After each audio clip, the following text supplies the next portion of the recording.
ದಾಟು. ಅಧ್ಯಾಯ 7. ಮೈಸೂರಿನಲ್ಲಿ ಶ್ರೀನಿವಾಸ ಕೋಣೆ ಬಿಟ್ಟು ಹೊರಡುತ್ತಿರಲಿಲ್ಲ. ತಾನು ಬಂದಿರುವ ವಿಷಯವನ್ನು ಯಾವ ಸ್ನೇಹಿತರಿಗೂ ತಿಳಿಸಲಿಲ್ಲ. ಹತ್ತಿರದ ಗಲ್ಲಿಯ ಒಂದು ಹೋಟೆಲಿನಲ್ಲಿ ಮನಸ್ಸು ಬಂದರೆ ಏನಾದರೂ ತಿನ್ನುತ್ತಾನೆ. ಉಳಿದಂತೆ ಕಿಟಕಿ ಬಾಗಿಲುಗಳನ್ನು ಮುಚ್ಚಿ ಸುಮ್ಮನೆ ಮಲಗಿರುತ್ತಾನೆ. ಯೋಚಿಸಿ ಯೋಚಿಸಿ ಹೊತ್ತು ಹೋಗದ್ದಕ್ಕೆ ಪ್ಯಾಕೆಟ್ಟುಗಟ್ಟಲೆ ಸಿಗರೇಟು ಸುಡುತ್ತಾನೆ.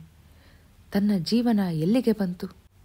ಮೇಲಿನ ಜಾತಿಯ ಸತ್ಯಳನ್ನು ತಾನು ಅಪೇಕ್ಷಿಸುವುದೇ ತಪ್ಪು ಎಂದು ಒಮ್ಮೊಮ್ಮೆ ಅಂದುಕೊಂಡರೆ, ಈ ಮೇಲು ಕೀಳು ಭಾವನೆಯೆಲ್ಲ ಮೌಢ್ಯ ಎಂಬ ಸತ್ಯಳ ಮಾತಿನ ನೆನಪಾಗುವುದು. ಒಮ್ಮೊಮ್ಮೆ ತಾಯಿಯ ಮೇಲೆ ಸಿಡಿಮಿಡಿಗೊಳ್ಳುವನು. ತನ್ನ ತಾಯಿ ಸತ್ತು ಹೋಗಿ, ನೀನು ಬ್ರಾಹ್ಮ್ರ ಹುಡುಗಿ ಮಾಡ್ಕೊಂಡ್ರೆ ನಾನು ನೇಣು ಹಾಕ್ಯಾತೀನಿ ಎಂದು ಹೆದರಿಸುವ ಆ ವ್ಯಕ್ತಿಯೇ ಇಲ್ಲದಿದ್ದರೆ ತಾನು ಈಗಲೂ ಓಡಿ ಹೋಗಿ ಸತ್ಯಳ ಕೈ ಹಿಡಿಯಬಹುದೆಂಬ ಕಲ್ಪನೆ ಬೆಳೆಯುವುದು. ಆದರೆ ತಾಯಿಯ ಸಾವನ್ನು ಕಲ್ಪನೆಯಲ್ಲಿ ಇಚ್ಛಿಸುವುದು ಪಾಪವೆಂಬ ನೆನಪಾಗಿ ತನ್ನನ್ನು ತಾನೇ ಹಳಿದುಕೊಳ್ಳುವನು. ಅವನು ಇಲ್ಲಿಗೆ ಬರುವಾಗ ತಂದೆ 300 ರೂಪಾಯಿ ಕೊಟ್ಟಿದ್ದರು. ಬಂದ 20 ದಿನಕ್ಕೆ ಮತ್ತೆ 200 ರೂಪಾಯಿ ಕಳಿಸಿದರು. ಚೆನ್ನಾಗಿ ಓದಿ BL ಮುಗಿಸಿ ಮನೆತನದ ಗೌರವ ಉಳಿಸಬೇಕೆಂದು ಬರೆದಿದ್ದರು. ಒಬ್ಬನೇ ಇದ್ದು ಒಂದು ತಿಂಗಳಿನಲ್ಲಿ ಬೇಸರವಾಯಿತು. ಹೊತ್ತು ಕಳೆಯಲೆಂದು ಒಂದು ದಿನ ಹಿಂದಿ ಸಿನಿಮಾಕ್ಕೆ ಹೋದ.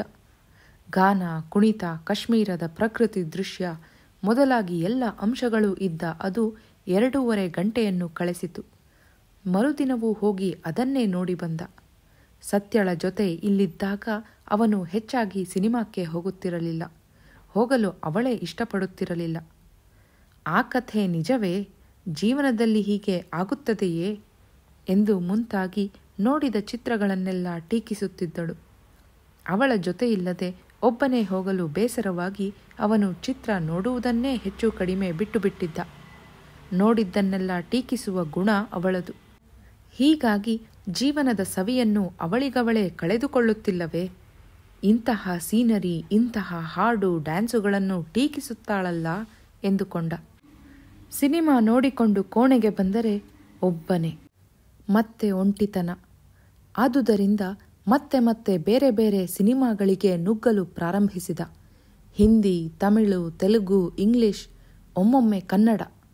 ಆದರೆ ಎಷ್ಟು ಸಿನಿಮಾ ನೋಡಿದರೂ ಸತ್ಯಳ ನೆನಪು ಹೋಗುತ್ತಿರಲಿಲ್ಲ. ಪ್ರೀತಿ, ಪ್ರೇಮ, ಪ್ರಣಯಗಳು ತುಂಬಿದ ಸಿನಿಮಾಗಳನ್ನು ನೋಡುವಾಗಲೆಲ್ಲ ಅವಳ ನೆನಪೇ ಬರುತ್ತಿತ್ತು. ಆದರೆ ಅವಳು ನೀರಸಳೆಂಬ ಭಾವನೆಯೂ ಬರುತ್ತಿತ್ತು. ನದಿ ದಡದಲ್ಲಿ, ಬೆಟ್ಟದ ತಪ್ಪಲಿನಲ್ಲಿ, ಸಾರ್ವಜನಿಕ ಉದ್ಯಾನದಲ್ಲಿ ನಾಯಕನು ಎಡಗೈ ಹಿಡಿದುಕೊಂಡರೆ ನಾಯಕಿಯು ಬಲಗೈ ಹಿಡಿದು ಎಳೆಯುತ್ತಾಳೆ. ಕಣ್ಣುಗಳನ್ನು ತೇಲುವಂತೆ ಅರ್ಧ ಮುಚ್ಚಿಕೊಂಡು ಅವನ ಎದೆಯ ಮೇಲೆ ಒರಗುತ್ತಾಳೆ.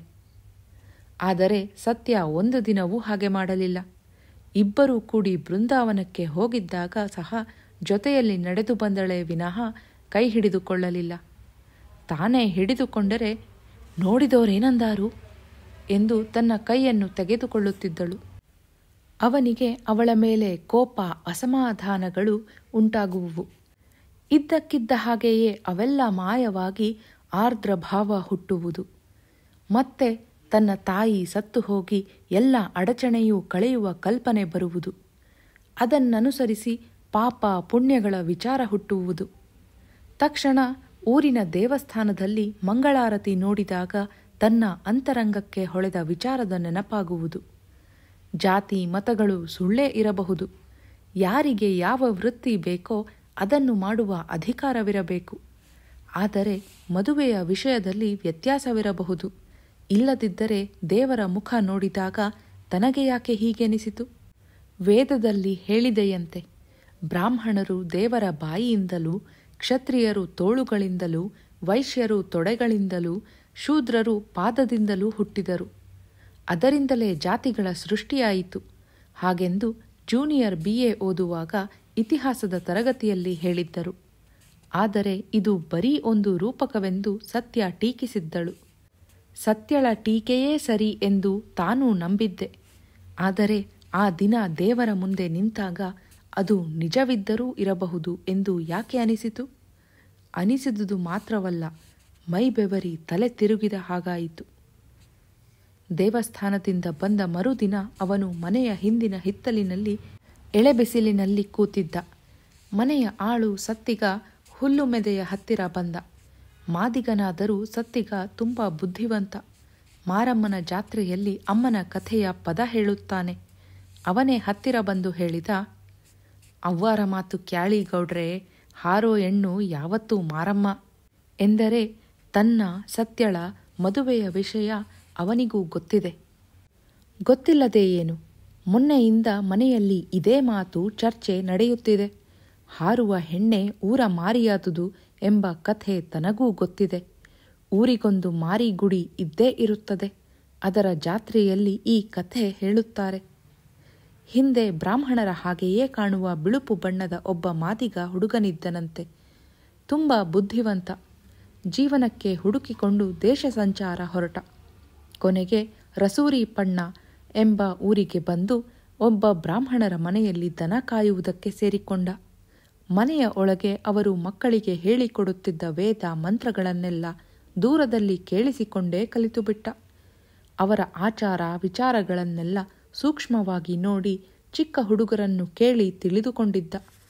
ಆ ಊರನ್ನು ಬಿಟ್ಟು ತುಂಬ ದೂರದ ಇನ್ನೊಂದು ಊರಿಗೆ ಹೋಗಿ ತಾನೊಬ್ಬ ದೂರ ದೇಶದ ಬ್ರಾಹ್ಮಣ ಅಂತ ಹೇಳಿಕೊಂಡ. ಒಬ್ಬ ಬ್ರಾಹ್ಮಣ ಇವನಿಗೆ ತನ್ನ ಮಗಳನ್ನು ಕೊಟ್ಟು ಮದುವೆ ಮಾಡಿದ.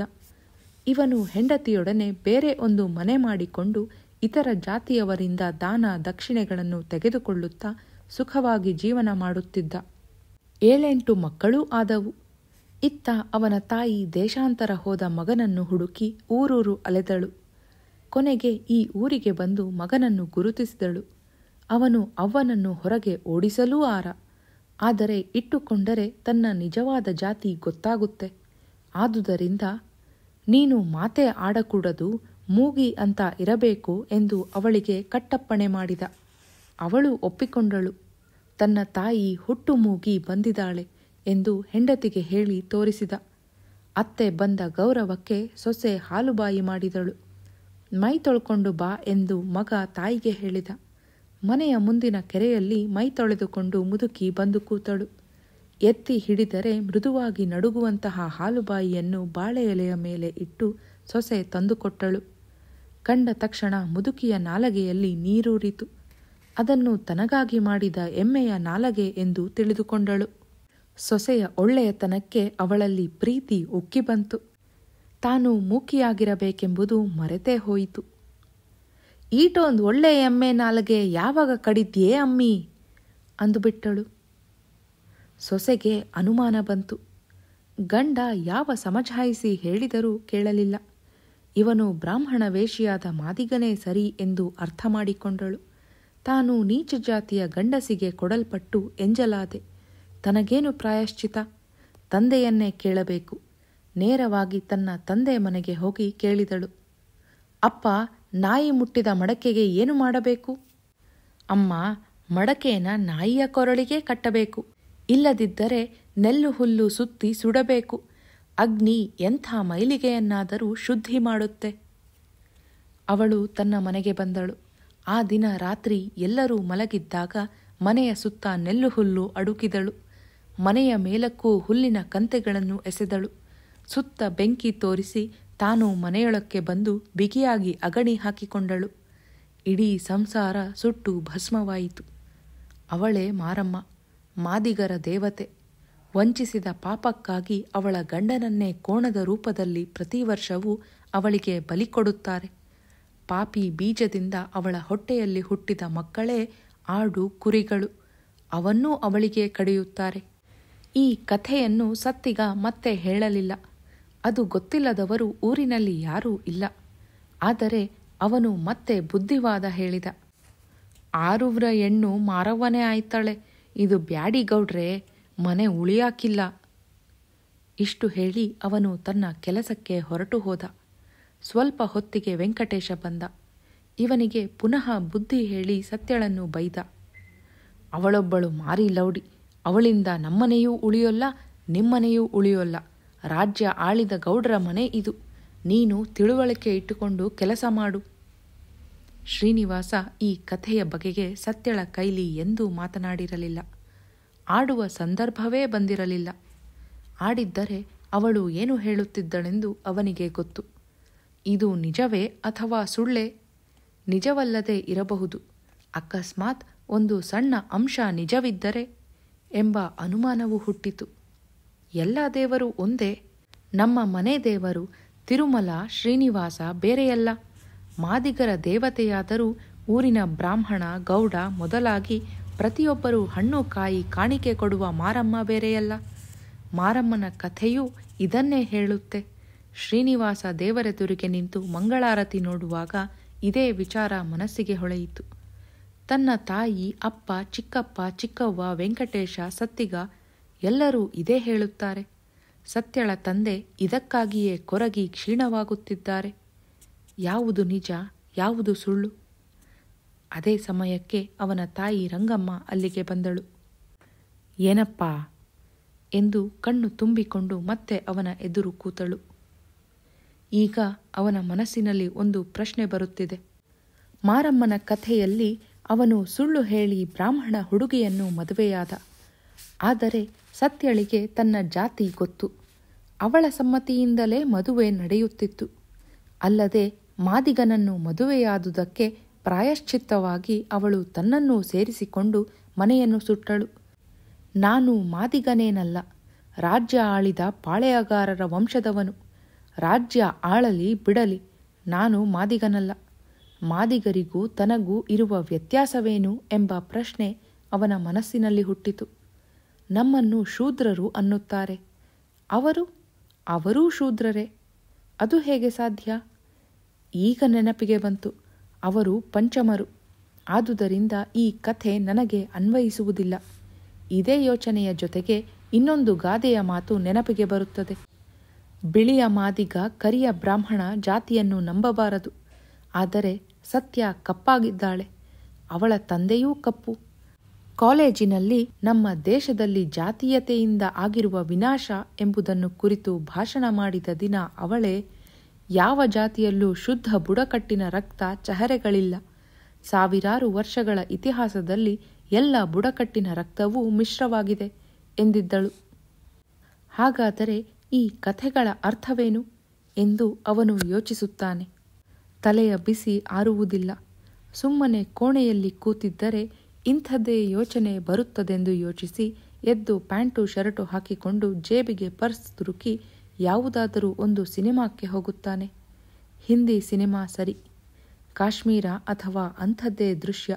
ಸಮುದ್ರದ ದಡ, ಗಾನ, ಡ್ಯಾನ್ಸು, ಹಾಯಾಗಿ 2.5 ಗಂಟೆ ಕಳೆಯುತ್ತದೆ. 3 ತಿಂಗಳು ಕಳೆದಿತ್ತು. ಅವನ ತಂದೆ ತಿಂಗಳಿಗೆ 200 ರೂಪಾಯಿ ಕಳಿಸುತ್ತಿದ್ದರು.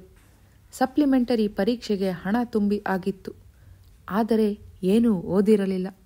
ಓದಿ ಪಾಸು ಮಾಡಿಯೇ ತೀರಬೇಕೆಂಬ ಲವಲವಿಕೆ ಇರಲೂ ಇಲ್ಲ.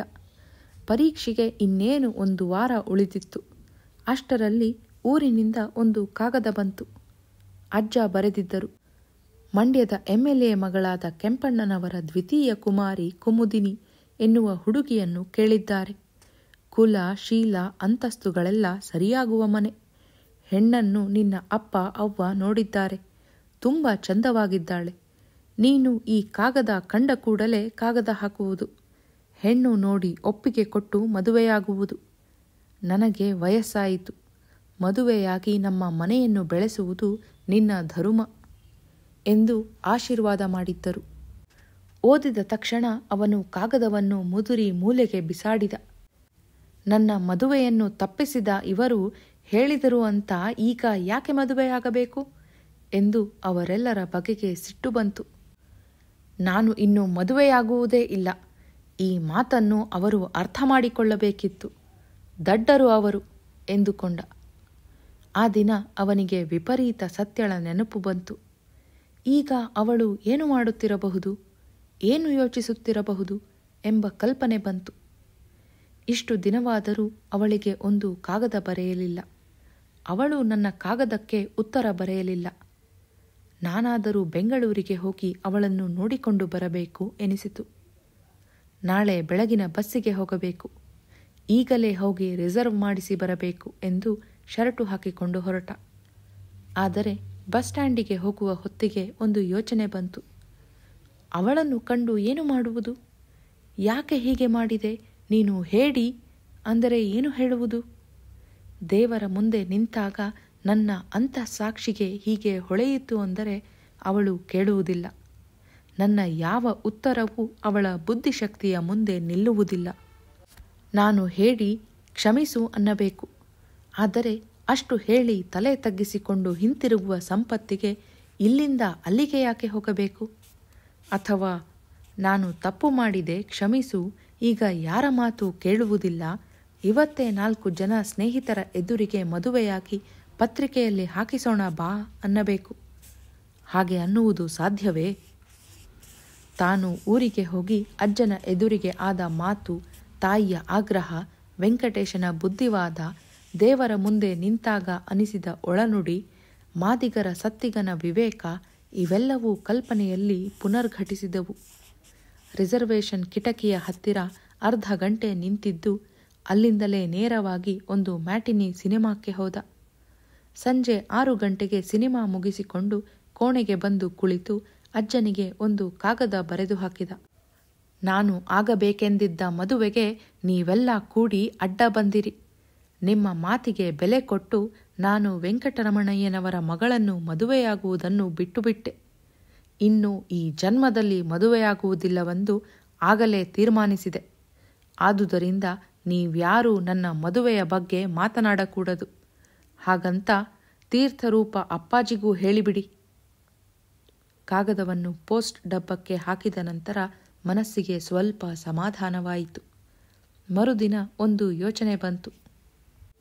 ಮದುವೆಯ ಪ್ರಸ್ತಾಪದ ಕಾಗದವನ್ನು ಅಪ್ಪಾಜಿ ಬರೆಯಬೇಕಿತ್ತು. ಅದರ ಬದಲು ಅಜ್ಜ ಏಕೆ ಬರೆದರು? MLA ಕೆಂಪಣ್ಣನವರ ಹೆಸರು ಅವನಿಗೂ ಗೊತ್ತು. ಅವರ ಜನರ MLAಗಳು ಯಾರು ಯಾರೆಂಬುದು ಅವರ ಕಿವಿಯ ಮೇಲೆ ಚುನಾವಣೆಯ ಕಾಲದಲ್ಲೇ ಬೀಳುತ್ತಿತ್ತು. ಕೆಂಪಣ್ಣನವರು ಅಪ್ಪಾಜಿಗೆ ಪರಿಚಯದವರೇ ವಿನಃ ಊರಿನಲ್ಲಿರುವ ಅಜ್ಜನಿಗೆ ಗೊತ್ತಿರುವುದು ಸಾಧ್ಯವಿಲ್ಲ. ಸಾಧ್ಯವಿಲ್ಲವೇನು, ಗೊತ್ತೇ ಇಲ್ಲ. ಪ್ರಸ್ತಾಪವೇನಿದ್ದರೂ ಅಪ್ಪಾಜಿಯ ಕೈಲೇ ಆಗಿದೆ. ಅವರೇ ಬರೆಯದೆ ಅಜ್ಜನ ಕೈಲಿ ಯಾಕೆ ಬರೆಸಿದ್ದಾರೆ? ತಾವೇ ಬರೆದರೆ ನಾನು ರೇಗುತ್ತೇನೆ ಎಂದೇ? ಅಪ್ಪಾಜಿ ತನಗೆ ಹೆದರುತ್ತಾರೆಂಬ ಕಲ್ಪನೆಯಿಂದ ಅವನಿಗೆ ಒಂದು ತೆರನಾದ ಸಂತೋಷವಾಯಿತು. ಆದರೆ ಸ್ವಲ್ಪ ಹೊತ್ತಿನಲ್ಲಿ ಬೇರೊಂದು ಉತ್ತರ ಹೊಳೆಯಿತು. ಮದುವೆ ಮೊದಲಾದ ಕೆಲಸ ಕಾರ್ಯಗಳಿಗೆ ಮನೆಯಲ್ಲಿ ಹಿರೀಕರ ಹೆಸರು ಹಾಕುವುದು ಶಾಸ್ತ್ರ. ಅದಕ್ಕೆ ಅವರ ಹೆಸರು ಹಾಕಿಸಿ ಬರೆಸಿರಬಹುದು. 8 ದಿನ ಕಳೆಯಿತು. ಅವನ ಮನಸ್ಸು ಅಜ್ಜ, ಅಪ್ಪಾಜಿ, ಅವ್ವ, ವೆಂಕಟೇಶ, ತಿರುಮಲ, ಶ್ರೀನಿವಾಸ ದೇವರು ಮೊದಲಾಗಿ ಎಲ್ಲರ ಬಗೆಗೂ ರೇಗುತ್ತಿತ್ತು. ಹಿರೀಕರು ಅಂತ ತಲೆಯ ಮೇಲೆ ಕೂಡಿಸಿಕೊಂಡರೆ ಪ್ರಪಂಚ ಮುಂದುವರಿಯೋದೇ ಇಲ್ಲ. ದೇವರು ಅನ್ನುವ ಮೂಢ ನಂಬಿಕೆ ಬಿಡದಿದ್ದರೆ ಜನಗಳಲ್ಲಿ ಪರಸ್ಪರ ಇರುವ ಭೇದ ಕಡಿಮೆಯಾಗುವುದೇ ಇಲ್ಲ. ಒಂದೊಂದು ಧರ್ಮಕ್ಕೆ ಒಬ್ಬೊಬ್ಬ ದೇವರು, ಒಂದೊಂದು ಒಳಪಂಗಡಕ್ಕೆ ಒಂದೊಂದು ಒಳದೇವರು ಎಂದುಕೊಂಡು ತನ್ನಲ್ಲಿಯೇ ರೇಗುತ್ತಿದ್ದ. ಒಂದು ದಿನ ಮಧ್ಯಾಹ್ನ 12:15 ಗಂಟೆಯಾಗಿತ್ತು. ಇನ್ನೂ ಊಟಕ್ಕೆ ಹೋಗದೆ ಮಂಚದ ಮೇಲೆ ಮಲಗಿ ಸಿಗರೇಟು ಸೇದುತ್ತಿದ್ದ. ಯಾರೋ ಬಾಗಿಲು ತಟ್ಟಿದರು. ಯಾರು ಅಂದದ್ದಕ್ಕೆ ನಾನು ಎಂದ ಉತ್ತರದ ಧ್ವನಿಯನ್ನು ಗುರುತಿಸಲಾಗಲಿಲ್ಲ. ಎದ್ದು ಬಾಗಿಲು ತೆಗೆದು ನೋಡಿದರೆ ಅವರ ಅಪ್ಪಾಜಿಯ ಸರ್ಕಾರಿ ಕಾರಿನ ಡ್ರೈವರ್. ಕೆಳಗೆ ಅವ್ವ ಅವರು, ತಾತ ಅವರು ಕುಂತವ್ರೆ ಎಂದು ಹೇಳಿ ಅವನು ಕೆಳಗೆ ಹೋದ. ಈ ಅನಿರೀಕ್ಷಿತ ಸಂದರ್ಭದಲ್ಲಿ ಏನು ಮಾಡಬೇಕೆಂಬುದು ಅವನಿಗೆ ತಿಳಿಯುವ ಮೊದಲೇ ಅವನ ತಾಯಿ ಮತ್ತು ಅಜ್ಜ ಮೆಟ್ಟಲನ್ನು ಏರಿ ಬಂದರು. ಡ್ರೈವರ್ ಒಂದು ಬುಟ್ಟಿ, ಒಂದು ಚೀಲ, ಒಂದು ಟಿಫನ್ ಕ್ಯಾರಿಯರ್ ಹೊತ್ತು ತರುತ್ತಿದ್ದ. ಕಿಟಕಿಯನ್ನು ಮುಚ್ಚಿದ್ದ ಕೋಣೆಯ ತುಂಬ ಸಿಗರೇಟಿನ ಹೊಗೆ ತುಂಬಿತ್ತು. ನೆಲದ ಮೇಲೆಲ್ಲ ಸಿಗರೇಟು ತುಂಡುಗಳು, ಹೊತ್ತಿ ಉರಿದ ಬೆಂಕಿ ಕಡ್ಡಿಗಳು, ಹಗ್ಗದ ಮೇಲೆ ಕೊಳೆ ಬಟ್ಟೆಗಳು, ಹಾಸಿಗೆ ಮತ್ತು ದಿಂಬಿನ ಹೊಲಸು ಅರಿವೆಗಳು. ಅದುವರೆಗೆ ಅವನ ಕೋಣೆಗೆ ಯಾರೂ ಬಂದಿರಲಿಲ್ಲ. ಈಗ ಅಜ್ಜ ಮತ್ತು ತಾಯಿಯ ಪ್ರತ್ಯಕ್ಷದಲ್ಲಿ ಅವನಿಗೆ ನಾಚಿಕೆಯಾದಂತೆ ಆಯಿತು. ಕಿಟಕಿಯ ಬಾಗಿಲು ತೆಗೆದು ಹೊಗೆಯನ್ನು ಹೋಗಬಿಟ್ಟ. ನೀನು ಇದೇನಪ್ಪ ಪರೀಕ್ಷೆಗೆ ಓದಾದು ಎಂದು ಅಜ್ಜ ಕೇಳಿಯೇ ಬಿಟ್ಟರು. ಅವನೇ ಕಸುಡುಗೆ ತೆಗೆದುಕೊಂಡು ಗುಡಿಸಲು ಹೊರಟ. ಗಂಡು ಹುಡುಗ ಪರಕೆ ಮುಟ್ತಾರೇನೋ ಮಲ್ಲೇಶ, ಇಲ್ಲಿ ತತ್ತಾ ಇಲ್ಲಿ ಎಂದು ಅವನ ತಾಯಿ ಕಿತ್ತುಕೊಂಡಳು. ಯಜಮಾಂತಿ ಗುಡಿಸುವುದನ್ನು ಕಂಡ ಡ್ರೈವರ್ ತಾನೇ ಕಸುಡುಗೆ ಇಸಿದುಕೊಂಡು ಗುಡಿಸಿ ಎತ್ತಿ ಹಾಕಿದ. ಅಜ್ಜ ಕಾರಿನ ಸೀಟಿಗೆ ಕೃಷ್ಣಾಜಿನ ಹಾಸಿಕೊಂಡೇ ಬಂದಿದ್ದರು. ಅದನ್ನು ಸುತ್ತಿ ಕೈಲಿ ಹಿಡಿದು ಕೋಣೆಗೆ ತಂದಿದ್ದರು. ಮಂಚದ ಮೇಲೆ ಹಾಕಿಕೊಂಡು ಪದ್ಮಾಸನದಲ್ಲಿ ಕುಳಿತರು. ನಲ್ಲಿಯೆಲ್ಲಿದೆ ಎಂದು ಕೇಳಿ ಅವ್ವ ಹೋಗಿ ಕೈ ತೊಳೆದುಕೊಂಡು ಬಂದಳು. ಕೆಳಗೆ ನೆಲದ ಮೇಲೆ ಕುಳಿತು ಬುಟ್ಟಿ ಮತ್ತು ಚೀಲಗಳನ್ನು ಬಿಚ್ಚತೊಡಗಿದಳು. ತಿಂಗಳ ಹುರುಳಿಕಾಯಿ ಹಾಕಿದ ಮಸಾಲೆ ಅನ್ನ, ಗಟ್ಟಿ ಮೊಸರು, ಒಗ್ಗರಣೆ, ಕಾಯಿ ತುರಿ ಹಾಕಿ ಕಲಸಿದ ಅನ್ನ, ಚಕ್ಕುಲಿ, ಕಡಲೆಬೇಳೆ ಹೋಳಿಗೆ, ಒಂದು ದೊಡ್ಡ ಗಾಜಿನ ಶೀಶೆ ತುಪ್ಪ ಮೊದಲಾದ ತಿಂಡಿಯ ಸರಕನ್ನೇ ತಂದಿದ್ದರು. ಬೇರೆ ಬುಟ್ಟಿಯಲ್ಲಿದ್ದ ಬಾಳೆ, ಕಿತ್ತಳೆ ಹಣ್ಣುಗಳನ್ನು ತೆಗೆದು ಮಂಚದ ಮೇಲೆ ಕೃಷ್ಣಾಜಿನ ಮೇಲೆ ಮಂಡಿಸಿದ್ದ ಮಾವನವರ ಮುಂದಿಟ್ಟಳು. ಅವರು ಹೋಗಿ ಕೈಕಾಲು ಮುಖ ತೊಳೆದು ಗೋವಿಂದ ಗೋವಿಂದ ಎಂದು ದೇವರ ನಾಮ ನುಡಿಯುತ್ತಾ ಬಂದು ಕುಳಿತರು. ಒಂದು ಅಡಿಕೆ ಪಟ್ಟೆಗೆ ಹಾಕಿಕೊಟ್ಟ ಅನ್ನ ತಿಂಡಿಗಳನ್ನು ತೆಗೆದುಕೊಂಡು ತಿನ್ನಲು ಡ್ರೈವರ್ ಕಾರಿನ ತನ್ನ ಸೀಟಿಗೆ ಹೊರಟು ಹೋದ. ಅವ್ವ ಕೋಣೆಯ ಬಾಗಿಲನ್ನು ಮುಚ್ಚಿ, ಬಾರೋ ಮಲ್ಲೇಶ ತಿನ್ನು ಎಂದಳು. ನಂಗೇನು ಬೇಡ, ಯಾಕೆ ತಂದೆ ಇದೆಯಲ್ಲ? ಮಗ ಕೇಳಿದ. ನೋಡ್ರಯ್ಯ ಇವನನ್ನಾದ ಎಂದು ಆಕೆ ಕಣ್ಣಿನಲ್ಲಿ ನೀರು ತಂದುಕೊಂಡಳು. ಲೇ, ಹೆತ್ತ ತಾಯಿ ಕಣ್ಣಲ್ಲಿ ನೀರು ಬೀಳ್ಬ್ಯಾಡ್ದು. 7 ಜನ್ಮ ಹೊತ್ತು ಬಂದರೂ ತೀರೋಲ್ಲ ಆ ಪಾಪ. ಕುಂತು ಉಣ್ಣು, ಅವ್ವ ಇಕ್ಕಿದ್ದು ಅಮೃತ ಅಜ್ಜ ಎಂದರು. ಅವನು ಅವ್ವನ ಎದುರಿಗೆ ಕುಳಿತ. ಆಕೆ ಅಡಿಕೆ ಪಟ್ಟೆಯ ಮೇಲೆ ಇಕ್ಕಿದಳು. ಎಷ್ಟಾದರೂ ತಾಯಿ ಮಾಡಿದ್ದು. ಕಾಸಿದ ತುಪ್ಪ ಹಾಕಿ ಮನೆಯಲ್ಲಿ ಅರೆದ ಮಸಾಲೆ ಬೆರೆಸಿ ಮಾಡಿದ ಹುರುಳಿಕಾಯಿಯ ಅನ್ನ ಘಮಘಮ ಅನ್ನುತ್ತಿತ್ತು. 3 ತಿಂಗಳಿಗೂ ಮಿಕ್ಕು ಹೋಟೆಲಿನಲ್ಲಿ ತಿಂದು ಕೆಟ್ಟಿದ್ದ ನಾಲಗೆಗೆ ರುಚಿ ರುಚಿಯಾಗಿ ಕಂಡಿತು. ಅವನು ಬೇಡವೆಂದರೂ ಮೇಲೆ ತುಪ್ಪ ಹಾಕಿ ಹೋಳಿಗೆ ತಿನ್ನಿಸಿದ ಮೇಲೆ ಅವಳು ಒಂದಿಷ್ಟು ಅನ್ನ ತಿಂದು ಅಡಿಕೆ ಪಟ್ಟೆಯನ್ನು ಮುರಿದು ಕಿಟಕಿಯಿಂದ ಎಸೆದು ಕೈ ತೊಳೆದುಕೊಂಡಳು. ಮಾವನವರು ಸುಲಿದು ನೆಲದ ಮೇಲೆ ಹಾಕಿದ್ದ ಬಾಳೆ ಮತ್ತು ಕಿತ್ತಳೆ ಹಣ್ಣುಗಳ ಸಿಪ್ಪೆಗಳನ್ನು ಭಕ್ತಿ ಗೌರವದಿಂದ ದೂರದಲ್ಲಿ ನಿಂತು ಬಾಗಿ ಗುಡ್ಡೆ ಮಾಡಿ ಜೋಡಿಸಿಟ್ಟುಕೊಂಡು ಹೊರಗೆ ಹಾಕಿದಳು. ವಿರಳವಾಗಿ ಹಲ್ಲುಗಳ ಸಂದಿಗೆ ಸಿಕ್ಕಿಕೊಂಡಿದ್ದ ಕಿತ್ತಳೆ ನಾರನ್ನು ನಾಲಗೆಯಿಂದ ಸವರಿ ತೆಗೆದುಕೊಳ್ಳುತ್ತಾ ಅಜ್ಜ ಎಂದರು. ಏನಪ್ಪ, ಲಗ್ನ ಮಾಡ್ಕ ಅಂತ ಕಾಗದ ಹಾಕಿದ್ರೆ ಸೆಡೆತ್ಕಂಡು ಜವಾಬು ಬರದೆ? ಅವನು ಉತ್ತರ ಹೇಳದೆ ಸುಮ್ಮನೆ ತಲೆ ತಗ್ಗಿಸಿ ಕೂತಿದ್ದ. ತಾಯಿ, ದೊಡ್ಡಗೌಡ್ರು ಅಂದದ್ದಕ್ಕೆ ಮಾತಾಡೋ ತಮ್ಮಯ್ಯ ಎಂದಳು. ಹ್ಞೂ ಎಂದರು ದೊಡ್ಡಗೌಡರು. ನನಗೆ ಮದುವೆ ಬೇಡ ಅವನೆಂದ. ಲೇ ಮಂಗ, ಮದುವೆ ಅಂದರೆ ನಿನ್ನಿಷ್ಟಾನೇನು? ಪಾಳೆಗಾರರ ಮನೆ ಬೆಳಿಬ್ಯಾಡ್ವಾ? ನಿನ್ನ ಹೊತ್ತು ಹೆತ್ತು ಸಾಕಿ ಬೆಳೆಸಿದ್ದಕ್ಕೆ ಬಳ್ಳಿ ಒಣಗಿ ಹೋಗ್ಬೇಕೇನೋ? ಹೆತ್ತ ಬಳ್ಳಿಗೆ ಏಟು ತಾಪವಾಗ್ತದೆ ಬಲ್ಲಿಯ ಎಂದು ಅವರೆನ್ನುತ್ತಿರುವಾಗ ರಂಗಮ್ಮನಿಗೆ ಅಳು ಬಂತು. ಬಿಕ್ಕಿ ಕಣ್ಣು ಒರೆಸಿಕೊಂಡಳು. ಲೇ, ಹೆತ್ತವನ್ ಕಣ್ಣಲ್ಲಿ ನೀರು ಬರೆಸಿದ್ರೆ 7 ಜನ್ಮ ಎತ್ತಿದ್ರು ಪಾಪ ಕಳೆಯಾಕುಲ್ಲ. ಏನು ಓದಿದೀಯ ನೀನು ಎಂದು ಕೇಳಿದರು. ಅವನ ಕುಟ್ಟೆ ಏನು ಮಾತಾಡ್ತೀರಿ ಬುಡ್ರಯ್ಯ, ನಾ ಜೀವ ಕಡ್ಕಡ್ತೀನಿ ತಾಯಿ ಎಂದಳು.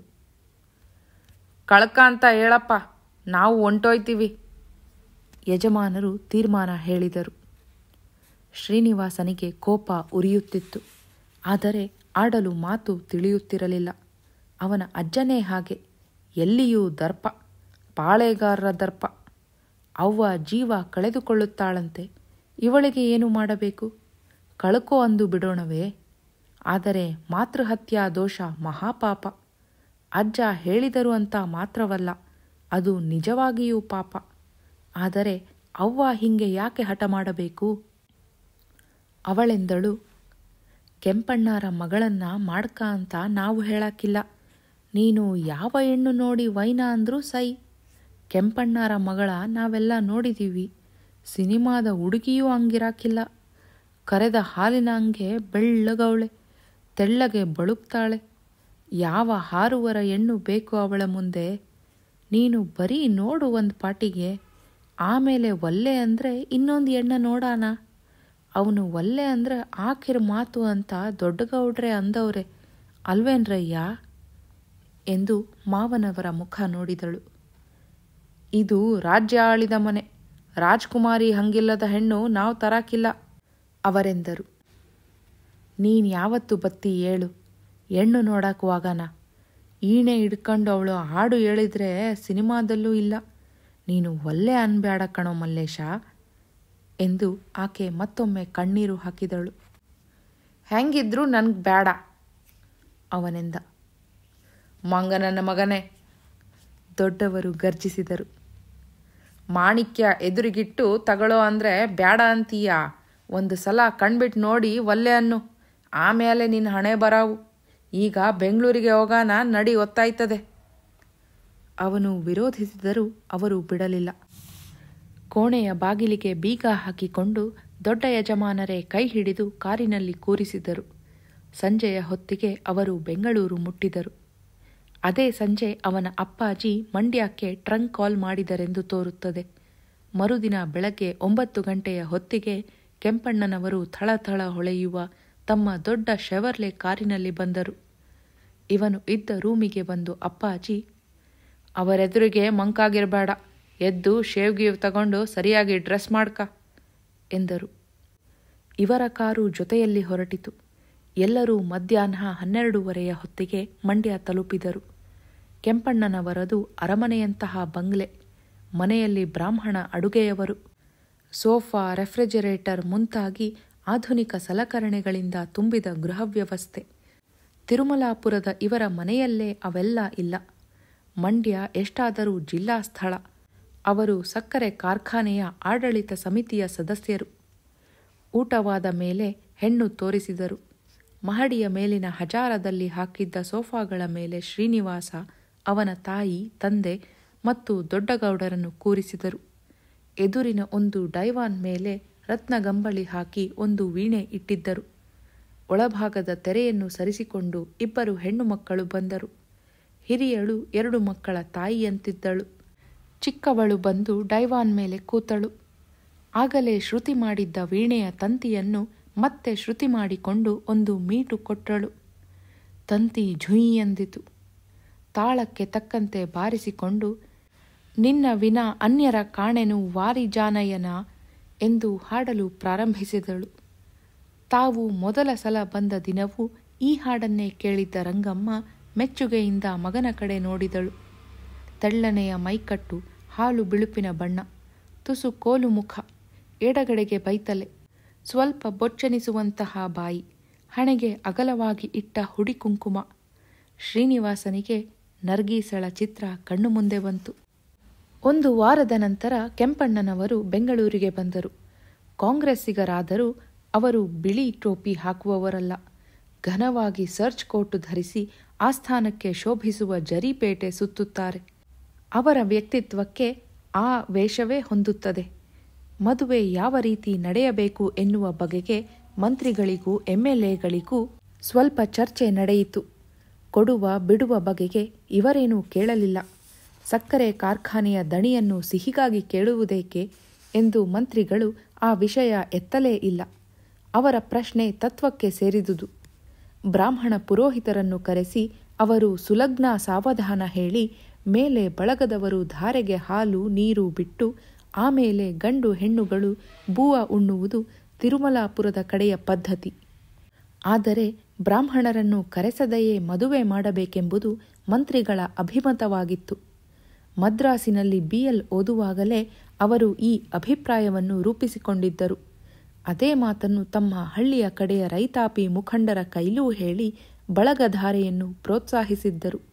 ಅಲ್ಲದೆ ಸೋಷಿಯಲಿಸ್ಟ್ ನಾರಾಯಣರಾಯನನ್ನು ಸೋಲಿಸಿ ಬೋರನಿಂಗಪ್ಪನವರನ್ನು ಗೆಲ್ಲಿಸುವಾಗ ಎಂದರೆ 4 ತಿಂಗಳ ಹಿಂದೆ ತಾನೇ ಬ್ರಾಹ್ಮಣರ ಮಂತ್ರಧಾರೆಯನ್ನು ಬಿಟ್ಟು ರೈತರ ಬಳಗಧಾರೆಯನ್ನೇ ಪೂರ್ತಿಯಾಗಿ ಅನುಸರಿಸಬೇಕೆಂದು ರೈತ ಬಾಂಧವರಿಗೆ ಮನದಟ್ಟು ಮಾಡಿದ್ದರು. ಈಗ ತಮ್ಮ ಮಗನಿಗೆ ಬ್ರಾಹ್ಮಣ ಪುರೋಹಿತರ ಮಂತ್ರಧಾರೆ ಮಾಡಿಸಿದರೆ ಎಡವಟ್ಟಾಗುತ್ತದೆಂಬ ಲೆಕ್ಕಾಚಾರ ಅವರದು. ಆದರೆ ಈ ಅಂಶವನ್ನು ಕೆಂಪಣ್ಣನವರ ಕೈಲಿ ಬಾಯಿಬಿಟ್ಟು ಹೇಳುವಂತಿಲ್ಲ. ನಮ್ಮ ಪದ್ಧತಿ ಇದ್ದಂಗೆ ಮಾಡೋಣ, ಬಳಗಧಾರೆಯಾಗಲಿ ಎಂದರು. ನಿಮ್ಮ ಮಾತು ನ್ಯಾಯ.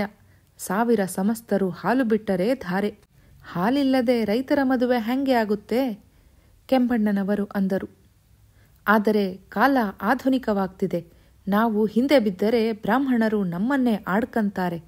ಅದಕ್ಕೆ ನಾನು ತಂಜಾವೂರಿನಿಂದ ವಾಲಗ ತರಿಸ್ತೀನಿ, ಮೈಸೂರಿನಿಂದ ಪುರೋಹಿತರನ್ನ ಕರೆಸಿ ಲೌಡ್ ಸ್ಪೀಕರ್ ಇಟ್ಟು ಮಂತ್ರ ಊದಿಸ್ತೀನಿ. ಮಂತ್ರ ಬಿಟ್ಟರೆ ಏನಾಯ್ತದೆ? ಅಯ್ಯೋ, ನಮ್ಮೂರ ಸಮಾಚಾರ ನಿಮಗೆ ಗೊತ್ತಿಲ್ಲ. ಕೆಲವು ಲಾಯರ್ಗಳವ್ರೆ ನಮ್ಮೂರಲ್ಲಿ. ಈ ರೈತರು ಏನು ಮಾಡಿದರೂ ನಮಗೆ ಆಗೋದಿಲ್ಲ ಅಂತಾರಂತೆ. ನಮ್ಮಲ್ಲಿ ಬ್ರಾಹ್ಮಣ ಅಡುಗೆಯವರಿದ್ದಾರಲ್ಲ, ಅವರು ನಮಗೆ ಬಂದು ವರದಿ ಹೇಳ್ತಾರೆ. ಯಾಕಾಗುಲ್ಲ ಅಂತ ನಾನು ಕೇಳೋದು. ನಮ್ಮಲ್ಲಿ ನೋಡಿದ್ರಲ್ಲ, ಬ್ರಾಹ್ಮಣ ಅಡುಗೆಯವರನ್ನೇ ಮಡಗಿದ್ದೀವಿ, ಟೇಬಲ್ ಮೀಲ್ಸೇ ಮಾಡ್ತೀವಿ.